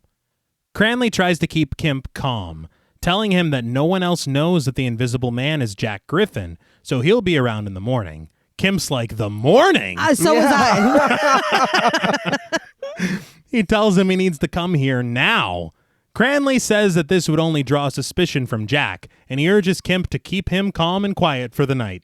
He tells Kemp that he trusts him and hangs up. Yeah. Did you just hang up on me? Yes. Did you hear what I just said? Yes. And again, no reaction. No. Like everybody is really underreacting to what the fuck is going on. But behind Cranley stands Flora, who pleads with her father to tell her what's going on. She promises that she isn't afraid, and he reluctantly tells her very plainly, Jack Griffin's come back. He's at Kemp's house now. Jack Griffin is the Invisible Man. Again, no reaction. No, Yeah. not, how did he do this? Yeah. Or, I've been out of my mind with worry. Yeah. I was sobbing the last time you guys saw me, but she's just like, huh. So has she not heard about what's going on? See, and that's the question, because if we're talking about the Invisible Man, all that we know about him is that he's gone on a rampage and killed a few people. Yeah. yeah. Like, that's wild. Yeah. And you're telling me that that's my partner? Yeah. What the fuck? She's like, well, damn. Yeah. Yeah. Well, honestly, what we learned from her, she's a writer. Yeah. No, yeah. That's a very Yeah, fair no, yeah. But we cut to an informant on the phone, played by John Carradine. That's right. John Carradine, Really? father of David and Keith. Yeah. What? Yes. Okay. And prolific actor in his own right. yeah. Well, yeah, But yeah, in this small, tiny role. That's crazy. From what I read, he wasn't even using the name John Carradine yet. that's wild. Yeah. And he was just taking small roles like this in random films. All right. Bill from Kill Yeah. Bill. His father. Yes. But Yeah. another turn. God, man. We can't get away. We can't get And away. Dexter. Yeah, All right. that's one Dexter, 5 Tarantinos.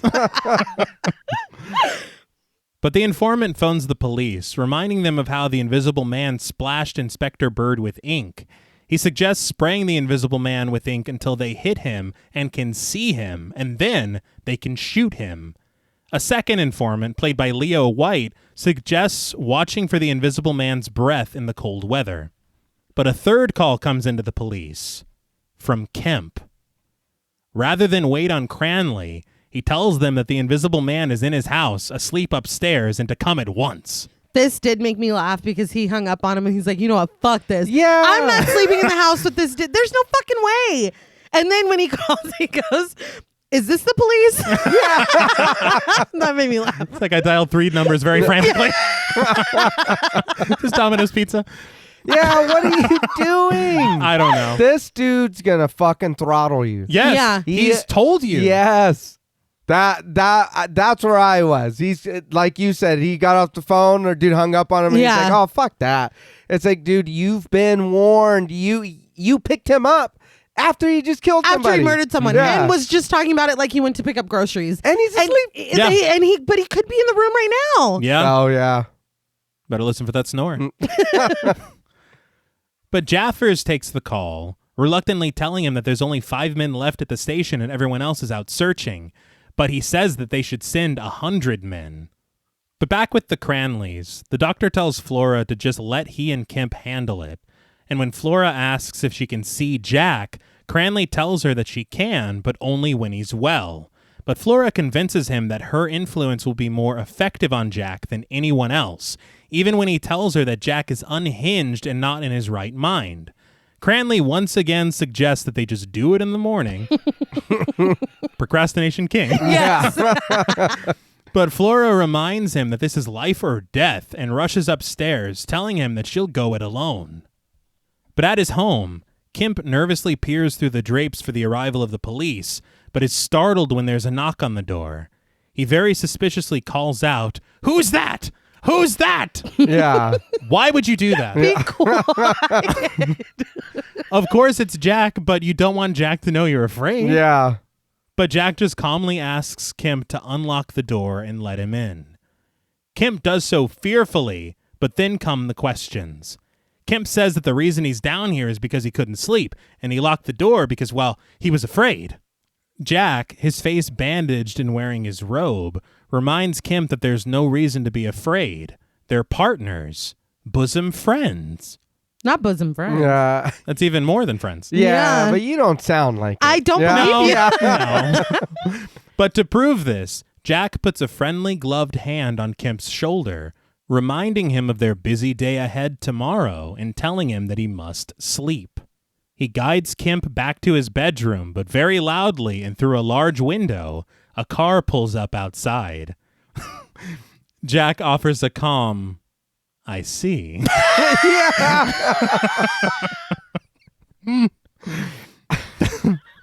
And he puts it all together, seeing right through Kemp's lies, assuming that he phoned the police. Kemp continues with the lie, which is aided by the fact that it isn't the police that pulled up. It's Cranley and Flora. Jack stares through the window, offering a wistful, "Flora." Yeah, it's like you did. They just didn't believe you. Yeah. Yeah. And they'll be here later. Yeah. Hold tight. Yeah. But Kemp says that he had to tell the Cranleys that Jack was back, telling him that Flora was mad with anxiety, and Jack admonishes himself, asking how he could forget. So this is just taking him over completely. Mm-hmm. Oh, yeah. But I mean, that is a believable lie. When he came in, Yeah. he's like, "Well, I just couldn't sleep, so I am down here, and I couldn't sleep." It's like, dude, you're lying. Oh, you're clearly. lying. Yeah. So like, I can understand how this is like, oh, okay, that's what you were doing. I get to see Flora, whatever, Yeah. because he is very calm about all of it. Mhm. Yes. Because he was like, "Let's get you to bed. We got a lot of killing to do tomorrow." Tonight was just a taste, buddy. My bosom friend. But Kemp lets them inside as Jack goes to prepare himself in his room. He tells Cranley that Jack wishes to see Flora alone and that he's much calmer now. And against her father's pleading, Flora ascends the stairs. I love that she was dressed to the nines. Oh, Yeah. Like, this is a middle of the night emergency. And she was like, "Now hold on. Yeah. Let me get ready." Well, she ran upstairs. We saw. Yeah. Yeah, well, she's going to go see her man. She hasn't seen him in a month. Kemp assures Cranley that Jack was a different man when he saw Flora through the window, but says that they must use this time now to prepare things, suggesting they chloroform him while he's sleeping. What? Yeah, dude. I'm sorry. He's all over the place. Yeah. I'm very scared, all right? When Yeah. you be like, "The Yeah. police, I've already phoned the police. Yeah. We just need to keep him here and Yeah. keep him calm." We He's gotta like, make that "Fucking- quick." Yeah. fucking chloroform him. But Flora enters Jack's chambers, finding him sat at a table, very casually reading a book. It's like, "Oh, Flora, is that you?" Yeah. I had no idea. I'm a very busy scientist. That was so funny. But Flora is surprised by his appearance, but she reaches out for him without hesitation, clasping his hands in a sweet reunion. They sit down together by the window as Jack compliments her appearance, including her tiny hat. Yeah. No. What was that? Yeah. I don't know. I even like that ugly ass hat. You wear. What, dude? Welcome back, Jack. Yeah. I missed you too, Jack. Why the fuck was I crying over you? But he does see that she's been crying. Flora tells him that she wants to help, but asks why he did this to himself. I was just laughing thinking about him earlier with Kemp, and he's like, "We're gonna kill a lot of people, Flora." Yeah. Like a lot. Like, and that's why I've done this. But Jack pulls a Walter White, telling her that he did this for her. Yeah. He says that he wanted to do something tremendous, to achieve what scientists have dreamt of since the world began, to gain wealth and fame and honor, and to write his name above the greatest scientists of all time. In other words, for you. Yeah. Where was I in any of that? But he admits that he was pitifully poor and had nothing to offer Flora. But now... And he promises to come back to her as the secrets of invisibility is within his books. He says that he'll work in Kim's laboratory until he finds a way back, and he repeats his mantra, there is a way back. And he promises again to come back to her. But then his tone takes on something more frightening and sinister, telling him that he'll come back to her and offer his secret to the world with all of its terrible power. Hold on. Yeah. What was the last thing he said? He has more. He says nations will bid for it, thousands, millions, and the nation who wins his secret can sweep the world with invisible armies. Jack holds his skull as Flora pleads with him to let her father help him until he finds the solution that will bring him back to them. Yeah, dude, you're invisible, not invincible. Like, Yeah. what the fuck? Yeah. I mean, I understand I've played Metal Gear Solid. Stealth, stealth is important. Yeah. But there's a lot more to it than that. Yeah. But she reminds him of their peaceful days that they once had, out under the trees, after his work in the evening. Jack snaps at her, mocking her father's supposed cleverness, insulting his brain as that of a tapeworm or a maggot next to his. All right. Okay. So now you've screamed for power. Mm-hmm. You've talked about world domination. Right. And you've called my dad stupid. Yeah. Yeah. I think that we have a problem. This is the new Jack, I baby. don't know. Yeah. I don't know if we're going to make it out of this.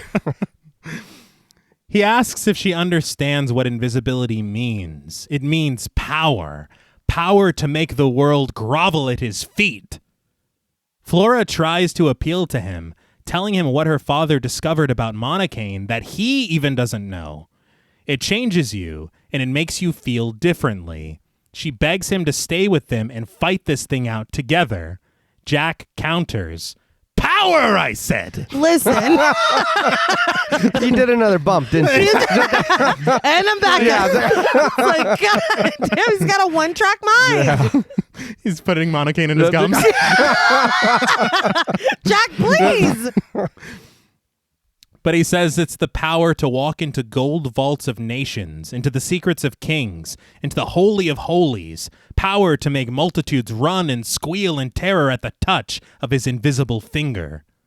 He stares into the night sky, proposing that even the moon is frightened of him. The whole world is frightened to death. The moon? Yeah, I guess. Yeah. I thought it was made of cheese, but now it's... Now it's made of fear. But after he's finished monologuing, he notices something else through the window. A horde of policemen mobilizing in silence and surrounding Kim's house. He responds as he did before. I see.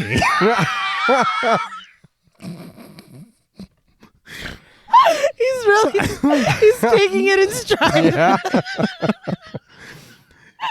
He recounts the events of Kemp's evening in accurate detail, including his breach of Jack's trust. He tells Flora that she has to go, and when she pleads to help him, he promises once again to come back to her. He swears it, because he will defeat them. He says that Kemp broke his trust, that he had given him his word of honor, but I don't remember that. I just remember you threatening him a lot. Yeah. He never said, I'll do this at all. He didn't. He actually was very afraid. Yeah, he just did what Clearly. you told him to do. Yeah. But he kisses Flora's hand with all the love in his invisible heart. But Flora insists that he just stay and hide. He reminds her jovially that the whole world is his hiding place. He could just stay right here and laugh at them. He leads her out of his room, closing the door behind her and stripping off his clothes. So this is why I said Flora's a ride or die. Mm-hmm. Because he's literally like, I'm going to go kill all those police. Yeah. And she's like, and after you've murdered the police, then you'll find me, right? It's like, Jesus Christ. Then we'll be together. You said forever, Jack. Oh my God. You weren't listening to anything I just said. She's into it. But outside, as the police link hands together to form an unbreakable chain, Flora collapses in her father's arms at the bottom of the stairs in tears. Kemp watches from the window in his sitting room, opening it up to watch the police advance as one unit onto his property. Seemingly alone in the room, Jack's voice is heard, thanking Kemp for opening the window for him. As Kemp cowers, Jack facetiously calls him a true friend, a man to trust. And he says that though he has no time now, as surely as the moon will set and the sun will rise, he will kill Kemp tomorrow night. Okay. All right. He promises to kill him even if he hides in the deepest cave of the earth. At 10 o'clock tomorrow night, he will kill him. I had to pause it because I couldn't stop laughing. It was already funny to me. Okay, yeah, of course you're going to threaten to kill him. That's kind of what you've been on this whole time. Mm-hmm. Tomorrow night Yeah. was hilarious to me. 10 10? o'clock? Yeah. Dude, He's making a date. Yeah. I couldn't even handle it. That's fucking hilarious. So specific. Yeah. Well, Yeah. you got a time, I guess, at least. And then Yeah. it's like he thought about it because he was like, tomorrow night at 10 o'clock. I'm going to be busy for the most of the day. But I mean, when you think about it, I mean, that's honestly scarier. Yeah. If you're watching the clock. Mm-hmm. Not only watching the clock, but the certainty with which he speaks. Mm-hmm. Yeah. It's like you have an entire day to prepare. It doesn't matter. I'm coming for that ass. Like that's scary. And he says you can hide in a cave. yeah. Yeah. Like, It doesn't matter. After all these other killings, Yeah. yours is last. You're on the list. Yeah. But as Jack makes his unseen exit, Kemp shouts wildly for the police to help him. Jack, however, just decides to make a fool of the entire police force, smacking faces, pinching noses, stealing hats, kicking asses, and chuckling wildly. But the police continue their linked advance until Jack grabs one of them by the feet, swinging him around like it's nothing, pantsing him, and then tossing him to his confused cohorts. Jack, please. He did not need to pants him. No. And again, just like I was saying earlier, you could have slipped away. Yeah. You could have Yeah. just run away. He can't fucking help himself. But why didn't they dogpile him when he was there? You see that he's swinging this dude around. They're like, is he invisible? Yeah. Yeah, You dude. know that. Like, which one does he have? Yeah. Does Johnson just do that? Or when he's scared? Right. I've never seen him do that That's before. weird. That's impressive. But they fall over each other trying to grab him, and Jack just climbs over the wall of the property, dragging the pants along with him. One cop, he goes, fair play. Yeah. He just wanted it more. But we cut to a screaming woman, played by Mary Gordon, running for her life down the street as a skipping and singing pair of pants chases after her. This is hilarious. It Yeah. is. Too much fun. It's great. Yeah. All the shit talk he does, and then this, it's like, oh, you're enjoying this. Yeah. So much. Yeah. And you, again, these motivations of these universal monsters. Yeah. This is out of left field. Oh, yeah. Yeah. This is nothing like Frankenstein. Unprecedented. But back at Kemp's home, Kemp, Cranley, and Flora are grilled by the chief of police, played by Holmes Herbert. He asks what the Cranleys were doing here at 2 o'clock in the morning and why Kemp phoned them before the police, suggesting that Cranley knows who the Invisible Man is. In fact, he understands that Cranley has another assistant aside from Dr. Kemp, and he asks where Dr. Jack Griffin is. Now that's just good old fashioned police work. Yeah. Yeah, for sure. Why would you call them before you called the police? Mm-hmm. Come on. They did not make it hard to piece together. Yeah. And this makes me laugh so hard because Cranley just looks away and very cryptically says, he's gone away. Yeah. And Kemp goes, it's Griffin. Yeah. He's like, like, dude. Why are we hiding this? Who are we protecting? They already figured it out. Yeah. Yes. And Kemp is all frantic because he's like, he's going to kill me tomorrow. Yeah. Yeah. But he then goes on a paranoid rant about all the places that Jack could be hiding right now while they sit here and do nothing. We cut immediately to the police bringing their findings to the chief detective, who sits defeated, admitting that he would give £1,000 for a logical idea of how to find Jack. In the morning, volunteers continue their search through the countryside, but when one wanders off alone, he is seized by invisible hands around his throat. Jack announces, "Here I am. Aren't you pleased you found me?" No. And then Jack just throws the man off of a cliff and then tosses another, asking him to keep the first man company. This too, you're that close to them that you're pushing them off. Nobody's just taking a wild swing at the air behind them. No, they're immobile. It was horror. And it really is. They're all gathered at the cliff. Yeah. And then he just tosses another one. Look at where the footprints are, man. Yeah. Yeah. And the voice. Yeah, that too. He's straight up speaking at full volume. Just talking shit. He is. But that night, as a train leaves a station, Jack sneaks in, surprising the railroad switchman, played by Burt Young, with a lamp to the back of the head. Jack flips a few levers, and we watch as the tracks beneath the train shift, sending it careening off the side of a hill, passengers screaming in terror as they plummet to their certain deaths. Oh my God. Yeah, I don't think this was part of like my checklist. What was going to happen in The Invisible Man? No. He joked that they would break a train. It was an offhand, maybe we'll break a train Yeah. or two or whatever. Yeah. What are you doing? And you know you've got a date with Kemp tonight. Yeah. Yeah. He's out here acting a fucking fool. And he's not done. No. And all this stuff, we learn it makes the paper, and fucking Flora's like, will he come back to me? It's like, He's almost done. you want that back? I did learn that this train derailment was a 3/4-inch scale. Okay. It was created by Charlie Baker, and he worked in tandem with John Fulton.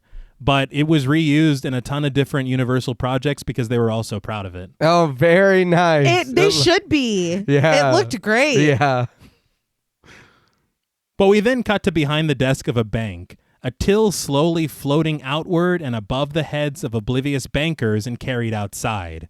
Jack offers the passing pedestrians a gift from the Invisible Man, singing as he dumps the till out onto the ground, and they rush for it to pick up a few pounds.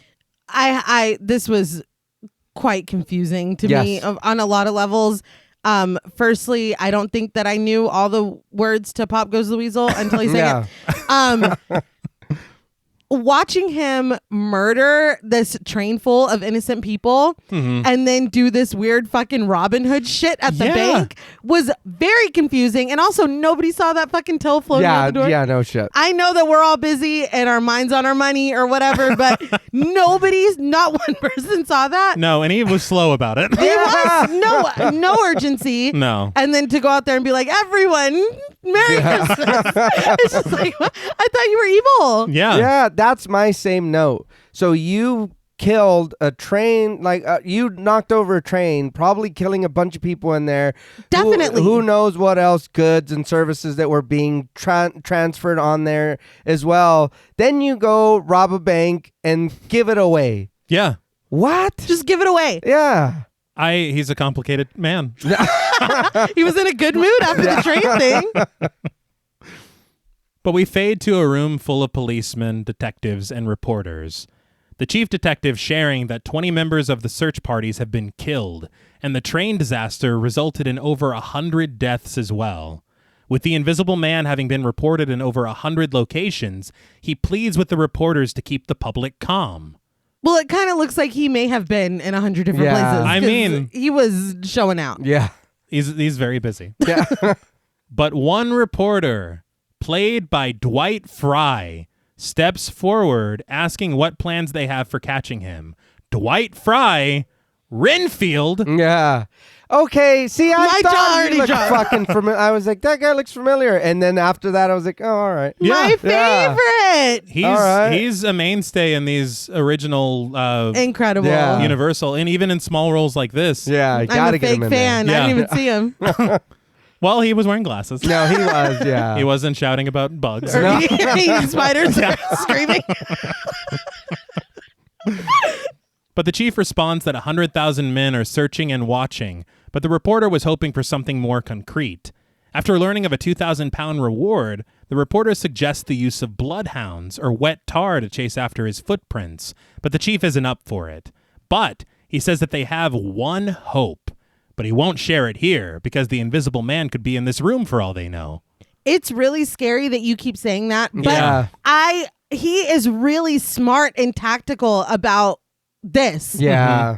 Because he could. Yeah, he could. He could be standing right behind him, like ready to choke him. Like, Yeah. we don't know. And no one would stop him. No. You know, and the funny thing as well is I thought that he was just lying to the reporter. Right. And then after the reporters left, he's like, oh, we got nothing. No, yeah. Yeah. But he does have a plan. No, we have a Yeah. plan. At the Cranleys' home, the doctor tries to ease his daughter's mind and tells her to get some sleep.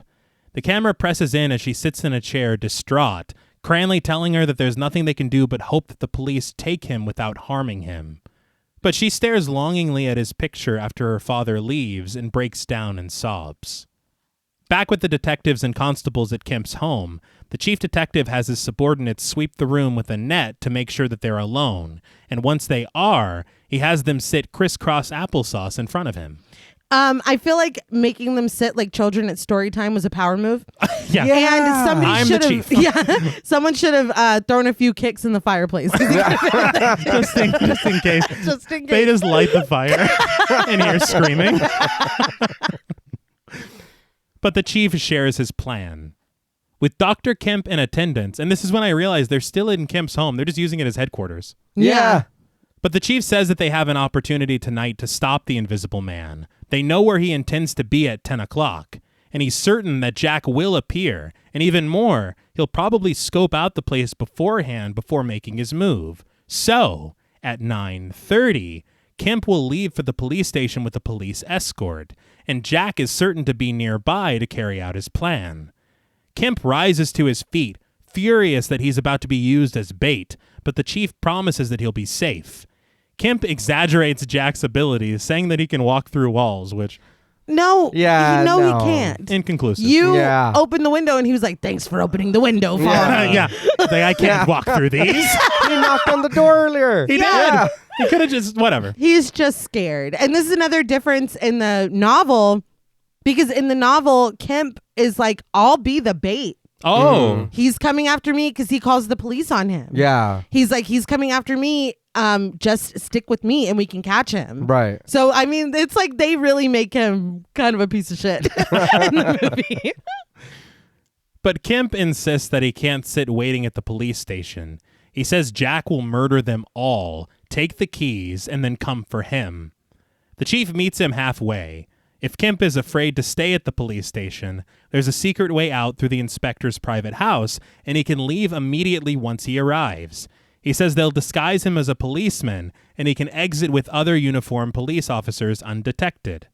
He says that once they're back at Kemp's home, Kemp is instructed to get back into his car and drive away into the country and not return until he's heard that Jack has been captured. But the chief also has a few tricks up his sleeve. And outside, he shows the officers how to use a spray paint gun. One splash on Jack's skin and it will give them something to follow. One officer asks why not just spray the top of the wall, and the chief says that Jack would smell it. Instead, he plans to put loose earth on top of the wall, and the slightest touch will disturb it, and they'll have him trapped. Smart. Yeah. Yeah. The officer who asked admits that it's a pretty good plan, and he kind of disappears. Everybody's a critic. I was like, what do you mean pretty good? This is the best we've got. Yeah. What else are you doing? You just got to be careful. Don't spray it in anybody's eyes. Just the invisible guy. Just Jack's eyes. But we cut to the plan in action at 9:30. A group of police with Kemp at their center marching towards the station. And the second they leave, Jack seemingly sneaks inside of Kemp's front gate, sarcastically acknowledging the cleverness of the police. He's just ready for it. Yeah. But Kemp is taken inside the station, the outside walls surrounded by officers holding their spray guns. Within 20 minutes until 10 o'clock, one officer calls the chief over, saying that he heard footsteps outside. Soft footsteps, like naked feet. Not naked feet. And we're back to Tarantino. Yeah. Very good. But as they put their ear to the wall, Kemp is being outfitted in his fake police costume and loaded into a car. He's rushed back home, where he tells the driver that he plans to escape into the mountains 100 miles away. He exits the vehicle and gets into his own, passing the gate where Jack once was to enter his garage. Back at the station, the chief ponders Jack's next move. With 10 minutes until 10 o'clock, assuming of all the routes, he'll try the wall. Just then, a small, adorable white cat skulks past, making his way onto the wall and toppling the loose dirt on the head of a policeman. Assuming it's the Invisible Man, the white cat is sprayed black and runs away in fright. My note was, do not spray that cat. Yeah. And he sprayed the cat. Yeah, and that cat was really sprayed. Yeah. Yes. Bob Barker said spay and neuter. Very good. Not spray. Not spray. But the dirt-covered cop assembles all the men at his position, insisting that the Invisible Man is here with them now. But we quickly learn that he isn't. We cut to Kemp speeding down the road, so relieved to be getting away into the mountains, only to hear Jack's voice from behind him, telling him that he thinks this will do nicely. God damn it. And as a bell rings, Jack forces Kemp to stop the car, telling him it's 10 o'clock and he's here to keep his promise. Currently dressed as a policeman, Kemp says it's all a mistake. He never told the police. Dude. A liar till the end. Yeah. I respect it. Yeah. I'm not even Kemp. Yeah. I'm Kemp's twin. It was all part of the plan. I'm his twin him. We have different last names. I don't know why. Please don't kill me. But he begs with Jack to let him be his partner again. But Jack describes his cold and uncomfortable journey to be here with him in this moment. He followed him every step of the way, from his house to the police station where he was changed, on the running board of the car that took him home. On the running board. Yeah. And this is after he did like all that shit today. Yeah. He sideshow bobbed himself under the... But he seizes Kemp, choking him by his scarf, pulling him out of the car into the cold to tie him up, lifting him invisibly back into the passenger seat, then driving away with him. This is just amazing. Yeah. Everything that they do. And whenever he picked him up, I'm like, this is fucking... Yeah. Yeah. I can't even believe this. It is still kind of hard to believe how they did this in Yeah. fucking 33. But Jack tells Kemp that he hopes his car is insured because there's about to be a nasty accident. I love it, man. Yeah, he can't help himself. Kemp pleads for his life, but Jack doesn't want to hear it, describing every morbid detail of the accident that's about to happen as soon as he releases the parking brake, up to and including the car crashing through the railing, careening down 100 yards, Kemp doing a somersault out of it once it hits a boulder, probably breaking his arms, and for the finale, his neck. All right. Yeah. The somersault was Yeah. like, God damn. Jack bids him farewell, calling him not only a dirty little coward, but a sneaking little rat as well. The brake released, Jack laughs maniacally as the car bursts through the railing, its metal crashing against the rocks, turning over and bursting into flames as it reaches the bottom. Well, we didn't get a somersault, No. but goddamn. Yeah. He did burst into flames. He did. He Yeah. did. Can't believe he was made of fire or whatever. That was his experiment. It was. Man, this guy's a real jerk. Yeah. But the laugh, you gotta love the laugh. He is having the time of his life. Oh, yeah. But we cut to some indistinct time later. The police gathered at the station attempting to find a way to catch the Invisible Man. They assume that he has to eat and drink, and they attempt to tie a recent robbery of a cafe to him, but then remember that regular people commit crimes too. Yeah. It's like, did you see the man that Yeah, I the know. cafe? Oh, yeah. Never mind. I don't think it was him then. Yeah. But at a farm, we see a barn door open on its own, footprints cut through hay, and an invisible body lies down to rest for the evening. Jack remarks comfortably, but immediately sneezes. Same. Oh, literally. But an old farmer, played by Robert Brower, marches through the cold and into his barn, but is startled to hear snoring. He pokes the invisible man's body and then sneaks away. But back at the police station, the chief detective directs everyone's attention to the window. It's snowing heavily outside. He says that they wanted help, and there it is. The chief of police urges an officer to find out if snow is all over the country and to send out a broadcast message. The invisible man will be forced to seek shelter from the cold. The old farmer arrives at the police station, complaining to the officer there about breathing he heard in his barn. He says it must be the invisible man, and from here, things move very quickly. So quickly. Yeah. Oh, yeah. I feel like all these Universal films, like, there's a lot of build, and then the end is like, oh, we need to get to... It's like, all right, now wrap it up. Yeah. The chief of police tells the chief detective that even if the farmer is wrong, they can't leave anything to chance. He says they should surround the barn and force him out into the snow by setting fire to the structure. But my barn. Yeah. But I mean, what else can you do? You can't even see the dude. Yeah. Gaspar, are you going to buy me a new barn? We'll talk. No. Well, you are getting a reward. Oh, yeah. Oh, Yeah. okay. I can buy my own new barn. Which is pretty fucked Or up. build It's like, my own new barn. out of my own reward, I have Yeah, to that's what. That should be separate. But within moments, hundreds of police are mobilized in trucks, cars, and even bicycles.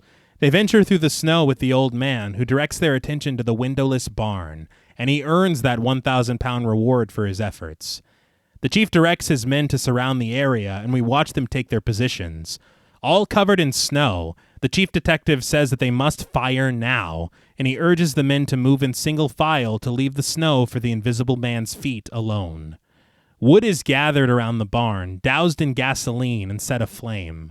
A searchlight now on the barn, the invisible man stirs awake, surrounded by smoke, and makes a slow exit through the snow, footprint after footprint. The police advance, the chief detective watching as the footprints grow more hurried and frantic, and he aims his gun and fires. The footprints cease, and the camera follows to the side of the path as a man-shaped crater is carved out of the snow with a thud as the barn burns brightly in the background. The police kneel successful at the wounded body of the invisible man. I was like, oh, okay. Yeah. Holy shit, dude. That was a plan. It worked. It worked. Yeah. I did learn as well on commentary how they did these footprints. Okay. They dug out a trench in the snow and they covered it with a board where the footprints had been cut. Okay. And the cutout footprints were supported by pegs. And so they looped rope around these pegs. And so pulling them out would pull out the pegs, which would drop down. That is so cool. Yeah. It's wild to even be this inventive. Because Yeah. it looks really cool when he's walking. Yeah. And then you hear the shots and then just the snow indents. And Yeah. it's like, oh, shit. And all these footprints, you have to see how long the path must have been. Yeah. How many ropes were pulled. And the footprints, the timing. Yeah. It's just unbelievable. That's so cool. But later at the hospital, a doctor played by Jameson Thomas walks into the lobby from Jack's room, dispersing the police presence that he now deems unnecessary, telling the chief that Jack is very near his end. The doctor then approaches Cranley, telling him that at dawn, Jack grew very quiet and requested to see Flora, who we learn is waiting downstairs. Cranley asks if Jack could survive, but the doctor tells him that the bullet passed through both of his lungs and it's impossible to treat the wound. He asks if Flora would be well enough to see him because he warns that at the end it'll be quite terrible as the effects of the drugs will die with Jack and his body will become visible as life leaves him. He's like, every other time this has happened, they reappear. Yeah. So That is true. it's probably going to happen this time. Why didn't they flatliner him, man? Like fucking he dies and then they shock him back to life if the drugs wear off if he die. And the doctor knows Oh, yeah. Yeah. this. You know? Yeah. They're like, no. Yeah. Rest in peace.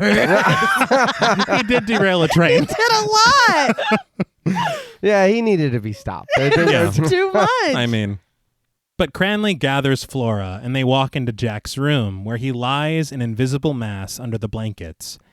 The men turn away to give them privacy as Flora sits next to Jack holding his hand.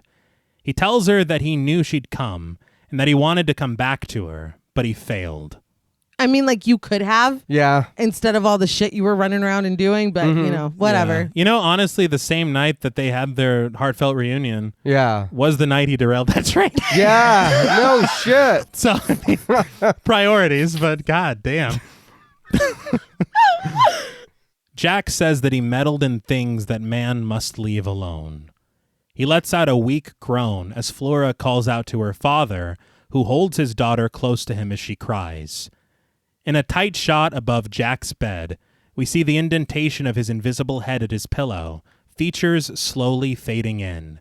The outline of a skull, followed shortly by musculature, then finally, flesh and hair as Jack slips into death. The camera pulls back as the music grows dramatic in its conclusion. So this effect is amazing. Oh, yeah. Yeah. And it blows my mind every single time. Mm-hmm. And in that article in American Cinematographer, Right. Fulton had talked about how they did it. Okay. He said that the pillow and the indentation and all was made of plaster. Ah. And he said that the blankets were paper mache. Wow. And so each time what they do is they just do the same shot over and over again. Mm-hmm. First with a skeleton. That was a real life skeleton, by the way. Oh, shit. Okay. Well, this like- was back in the day. Yeah. Yeah. And so they did the skeleton, and then it's a series of more accurately sculpted dummies Okay. that look like Claude Rains until it's the final shot of Claude Rains. Yeah. And it's just these dissolves after another over each other. And then the camera pulls back on a track that they made for the film to do the shot. Of Yeah. course. And the film ends. It's brilliant. Yeah. That's awesome. Before you close it out, Okay. I do just want to talk about the book. Okay. Very quick. And again, I did not read it, so if this is not the exact ending, please don't come for me. But this is what I gleaned. But like I said, Kemp is like I'll do it. Like, you know, he's coming after me anyway, whatever. Yeah. So they kind of use him as bait, and it's like he catches him outside, and this whole huge fight ensues, and he ends up getting beaten to death by a mob Holy shit. while he tries to kill Kemp.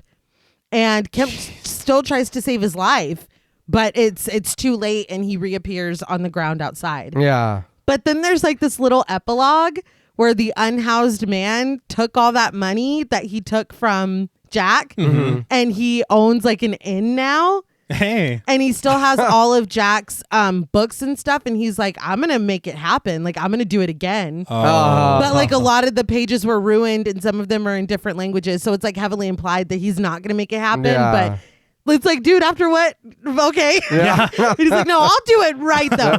But yeah, that's the book. That's wild. All right. And, you know, it really does, when we were talking about commentary earlier, the mob mentality, Yeah. it feeds into all of that. That's interesting. Mm-hmm. And they had talked about it on this featurette where they had said that, I guess, James Whale was kind of forced to shoot the ending for Frankenstein that he did, where certain people survive that probably shouldn't survive. Yes. Yeah. But his answer to that was this grim death for him. Kemp, Yeah. and of course Jack. Okay. God Yeah. Yeah. But I have to ask, what did you guys think of The Invisible Man? I will say, having not seen this movie and watching it for the first time, I really enjoyed the shit out of this movie. I'm glad. That was that like I said, I don't mind the other previous three we've seen. Those were all good films. But this was a little more in my direction, and I enjoyed the fuck out of that. That was pretty cool. I enjoyed him talking shit and doing crazy shit. But yeah, and then it's very impressive to see. Like, I know we got a lot of makeup work and stuff done with Dracula and with Frankenstein and the Mummy. We got those but these special effects are these tricks from the trick master, should I say. That was great. That was like, again, 1933. It's like, dude, I don't know how you did that. I'm not a film and TV, you know what I mean, editor for whatever, but like I don't know how to do any of that stuff. The photography, the cinematography, any of that shit. That even to me, that's still being that old and it looking that good. That's fucking fantastic. That's good shit. He needed to be stopped. Like he was going, he was going on a bit of a rampage. That's fair. You know, even his girl for a second, he was like, yeah, I miss you too. Then he went right back to the fuck this place. I was like, all right, I get it, but calm down. You know, your lady's right there. She's watching you. But this was a good movie. I did enjoy that. And I feel like from here, you can see where maybe it was like, look, we don't have, everybody doesn't have to be stoic or just a monster and not be able to communicate or whatever. Like he was there and he showed all his emotions and his ass and his balls. We all couldn't of see them. him, but all I mean, of them. they were there. Yeah. He was there. We couldn't see it. All of it. But he had to get naked to run around. Yeah. I can't believe this. No, I agree with you. I think that this was a blast. I think it was. I enjoyed this one the most out of everything that we've covered so far. He was out of control. Yeah. And I mean, I don't want to be like, he deserved to die, but god damn, like like you said, he needed to be stopped. Yeah. It was entirely too much. The only thing that like annoys me is Flora, like you were saying. It's like, girl, leave him. Well, I'm gonna stand by my man or whatever, but it's like he killed a train full of people. Yeah. For just to do it. Like, yeah, really? Just for funsies. Yeah, and he laughed as it creamed. Oh, he was Yeah, he having the did. time of his life. He was having a Baja blast. It's just it's a lot. Again, Flora, that's kind of annoying, whatever. But the ending, it's so fast. Yeah. Mm-hmm. I would have liked more of it because he's put up so much of a fight so far. But overall, it was a blast. And like you were saying with the effects, they called them tricks. I call them treats. Yeah. It was amazing. It was amazing. Yeah. And then, I mean, just like even how cool it looks in 2023, looking back and being like, this was 90 fucking years ago. Yeah. That's amazing. It's difficult to even comprehend. Yeah. This film is amazing. It's a cinematic achievement. It is groundbreaking in so many countless ways. It does a lot for the science fiction genre. Yeah. Yeah. And the horror genre. It's just so well crafted, so well paced. 71 minutes. Yeah. Yeah. Like, I mean, that is lean. And I will admit, again, with, the third act, but that just seems to be the standard for these universal horror pictures. That's fair. Where it kind of, I mean, and we had issues with the third act pacing of Dracula. Yeah. At least we talked a lot about that. And at least That was a lot. Yeah. this, it doesn't feel like you're like, no, he's back at the house. Yeah. Oh, all right. All right, I guess. He's just around again, I guess. Everything felt right. Right. Everything felt as it should have gone. And something I didn't mention during the recording of the plot synopsis or plot summary, but the fucking script. Yeah. There are some real great lines. There Oh, are. yeah. The dialogue and the way, and part of it, of course, is the way Claude Rains delivers it. But some of these explanations and some of these, I mean, a reign of terror. Like, Yeah. it's fucking brilliant. And I love it so much. But I guess that can lead us into ratings. Yeah. I could go on and on and on about how much I love this film, about the special effects and how they pioneered so much in this film for the future. How the Invisible Man, in the grand scope of filmmaking and honestly, when it comes to Universal classic monsters, Right. doesn't really get his due. Yeah. This film is brilliant in so many ways. James Whale made a masterpiece in this to me. Yeah. And I have so much fun with it every single time that I watch it. Claude Rains is a fucking powerhouse. Yeah. He's the mitochondria of this film. I just love it so much. And his line delivery is unparalleled. Yeah. Maybe they just weren't ready for a villain who talks shit. Maybe. Yeah. or to follow around somebody who's so fucking unlikable. Yeah. Because I know that back in the day that was an issue when it came to like storytelling. Mhm. Right. And I mean, honestly, and you can almost see Kemp as kind of an antagonist too. He sucks. Yeah. But I mean, I don't know. And the idea of him being a monster, but also maintaining that humanity. Yeah. Seeing him go mad, Mhm. Yeah. but still having these heartfelt moments with Flora, Yeah. having these moments of torment as he's trying his best to figure it out. Mhm. There's just so much there that is just ripe. And I love it so much. Yeah. Not to mention the nostalgic feelings I get watching it. I'm 5 years old again eating a microwave chimichanga. You did used to love those. Oh, they were chimichangas. so good. But I thank Mom very much for showing these to me at a young age. This one is the one that was so formative for me. Mhm. But the second meaningful meaning that it's taken on, watching the love of my life experience this film for the first time, Mhm. I can't. I do not have words. And to share that experience with Jules and for this to forever be the first film that we ever watched together Mhm. and for them to have enjoyed it as much as they did. And I already forecast my rating at the beginning. Yeah. You did.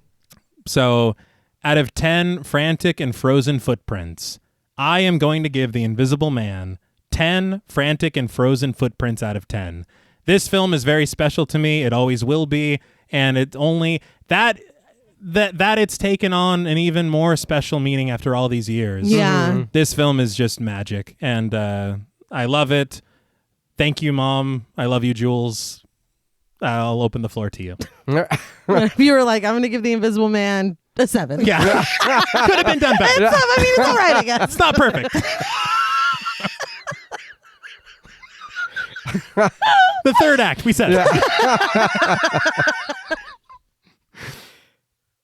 Yeah, no, dude, I know I already went off on how I did like this movie, and I do.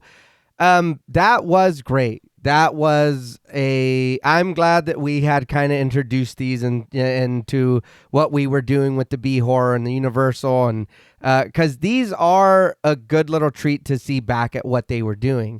And I know you've said it quite a few times on how people take inspiration from these older movies, and you do see that the more and more you watch them. This one, again, just like you said, babe, I feel like this is my favorite one so far.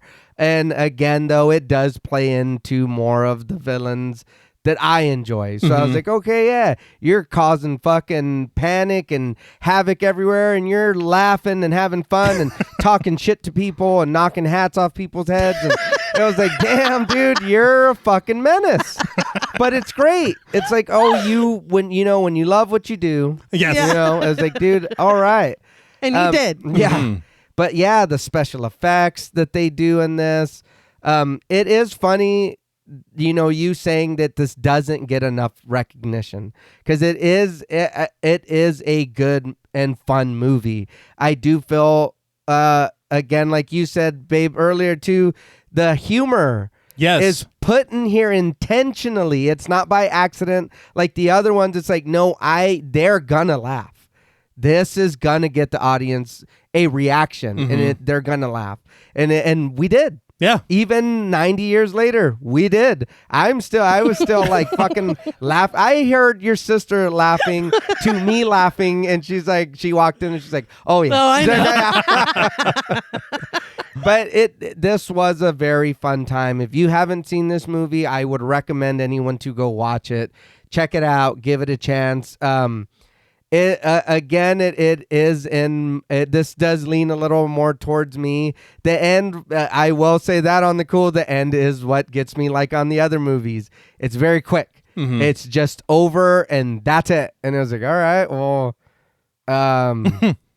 Okay. all right, yeah, that's it. So I was like, all right, but I did enjoy this. This was very good. So for me, on a scale of 1 to 10, frantic frozen footsteps, I'm going to give The Invisible Man 1933 a 7.5. All right. I did enjoy the shit out of this movie. I can't remember if this is if my other scores for the other ones were higher or not. But if they are, I will go back. We gotta and adjust. fix it. But I did enjoy the fuck out of this movie. Again, it is a little older, and it's all right. But I'm like, dude, this is cool. You know what I mean? This is the first. If this is the Invisible Man we just followed, then okay, minus the one part where he said that crazy shit. And it was like, we don't It's need that. I'm sorry, what? Yeah, skip that. Skip the Hollow Man stuff. But the rest of them, you know what I mean? Let's just follow this crazy ass story and let's build off of this. You know what I mean? Yeah. The dude fucking lost his mind and he freaked out, and his lady's trying to like, no, dude, whatever. And she was sticking by him. She was. That train should be done by now. He'll be back soon. Yeah. Oh, he told me he was derailing that train tonight. Right. Oh, then he's got that thing at 10. Yeah, that's right. that thing. That appointment. Yeah. No, I feel like you guys said everything already. This is just, it's a lot of fun. I definitely enjoyed it more than the rest of the ones that we've covered thus far. Not throwing shade on those, but No. this one was just, I couldn't believe some of the shit that I was seeing. Yeah. Both in terms of what the fuck is wrong with Jack. Something's up with Jack. And in terms of what they were able to accomplish. It is so impressive. It's overwhelmingly good. So the few bad things, it's like, damn, you know what I mean? But it's like, what more do you want? Like I said, the character of Flora, she's not in the novel. If you're going to introduce her, I wish you would have done more with her. Fair point. Made her more interesting or given her some agency. Again, I know that it's the 30s, but she's just like, Jack, when are you coming home? And it's like, dude, he's a fucking murderer and he's invisible. And we don't, something's up with Jack. We don't know if we're going to get him back. Yeah. Maybe that's what she likes about him. Maybe that's what she likes. And the ending, again, I know that this is a recurring theme with these films, but I was like ready for a big, I feel he just put up so much of a fight every other time that he was, up against it. He really just, got shot and laid down. Yeah, he slept in a barn. Yeah, he Slept did. in a barn. But again, his pettiness, his shit talking, his voice is incredible. It's fantastic. And the little stuff, when you look at it compared to how great the rest of it is, it does feel a bit nitpicky. But on a scale from 1 to 10, frantic and frozen footprints, I'm going to give The Invisible Man, 1933, 8.5 out of 10 frozen and frantic footprints. Close All enough. right. I should have written it down. This was a blast. This is my favorite one so far. Yeah. I'm excited to go further. But this is going to be a hard one to beat for me. It is. And you know what? I want to go ahead and add another 0.5. Let me make it an 8. All right. Because I did enjoy this. You're right. This was a really good movie. I am so glad that you guys enjoyed it. Yeah. I think that we're eventually going to get to Bride of Frankenstein, which might be next. I'm trying to remember. That's 1935. I'm excited because that's also Whale, right? Yes. Okay, yeah. I'm Yeah. excited. And that is considered by many to be the best. Okay. Woo! All right. So it's going to be a lot of fun. Is that also horror comedy or? It's we'll get to it. Well, that's all from us at Pod Mortem. What would you rate The Invisible Man, and what should we watch next?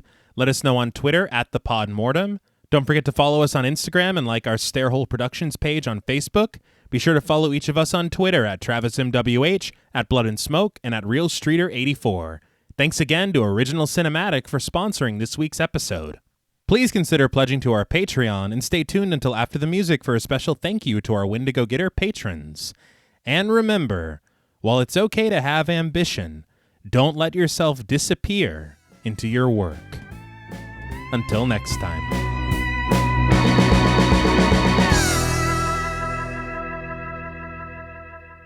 Thank you for staying tuned. We want to give a very special thank you to all of our Wendigo Getter patrons. Woo!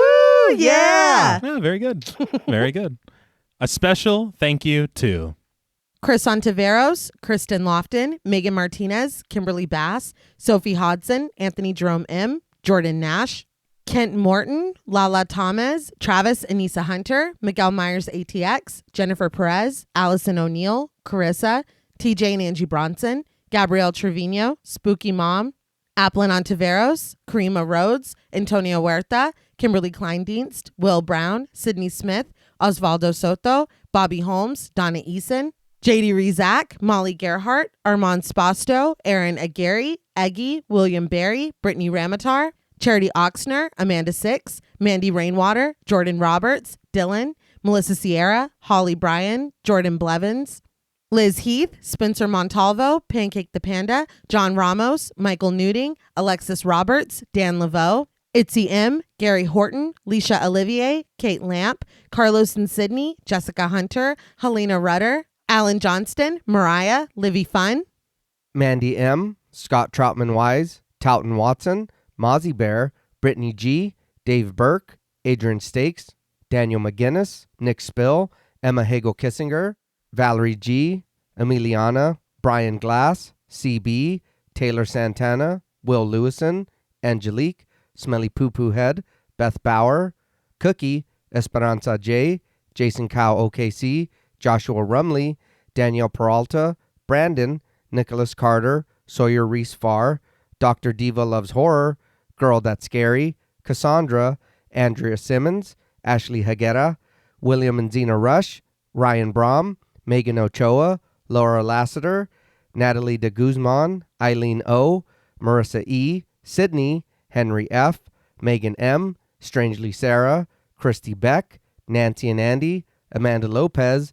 Andy Terrell, Jason Hanovan, Abigail Spitzer, Katie K, Erica Morin, Cameron S., Nicole Stewart, Triss Wynn, K.87, Mariah Jensen, Carrie A., Lonnie Lono, Powell, Kayla E., Maggie H., Fernando Dominguez, Murder Stina, No Thanks Tom Hanks, Kevin McGonigal, Kristen Marcy, Ori81 Boricua, Look Like That One Girl, Bog Boy, Felnez 63, Alita Pui, Probably My Jugs, Kate Thackeray, Wade Pack, A Lizard, Bay J, Jay Rich, Jen Lassiter, Topher Williams, Elena Metler, Neil Chesin, Valerie K., Christy Lee Kruger, Professor of Humanities Laura McCarricker, Naomi, Josh Smith, Autumn Green, Jess L., Heather Santiano, Abby Kopp, Crystal 831, Cassidy Carruthers, Skank Sinatra, Morgan Alexander, Tony Osteen, Julie Fredborg, Rihanna S., Daniel Taylor, Anna Kate, Heather Ortiz, Jen T., Kim H., Dana Cook, August, Vengeance Spirit, Ernest Acquisition, Sam J. Green, Kelly Mack, Cindy Palmer, Jenny May, and Zoe Marie. Thank you all so much. Yes, thank you. Thank you. We love and appreciate each and every one of you, and we want to thank you all sincerely for making us feel so seen. Yeah. Aw, Yeah. it's true. Yeah. Not invisible. No, like Jack. Yeah. No, well, No. until next time.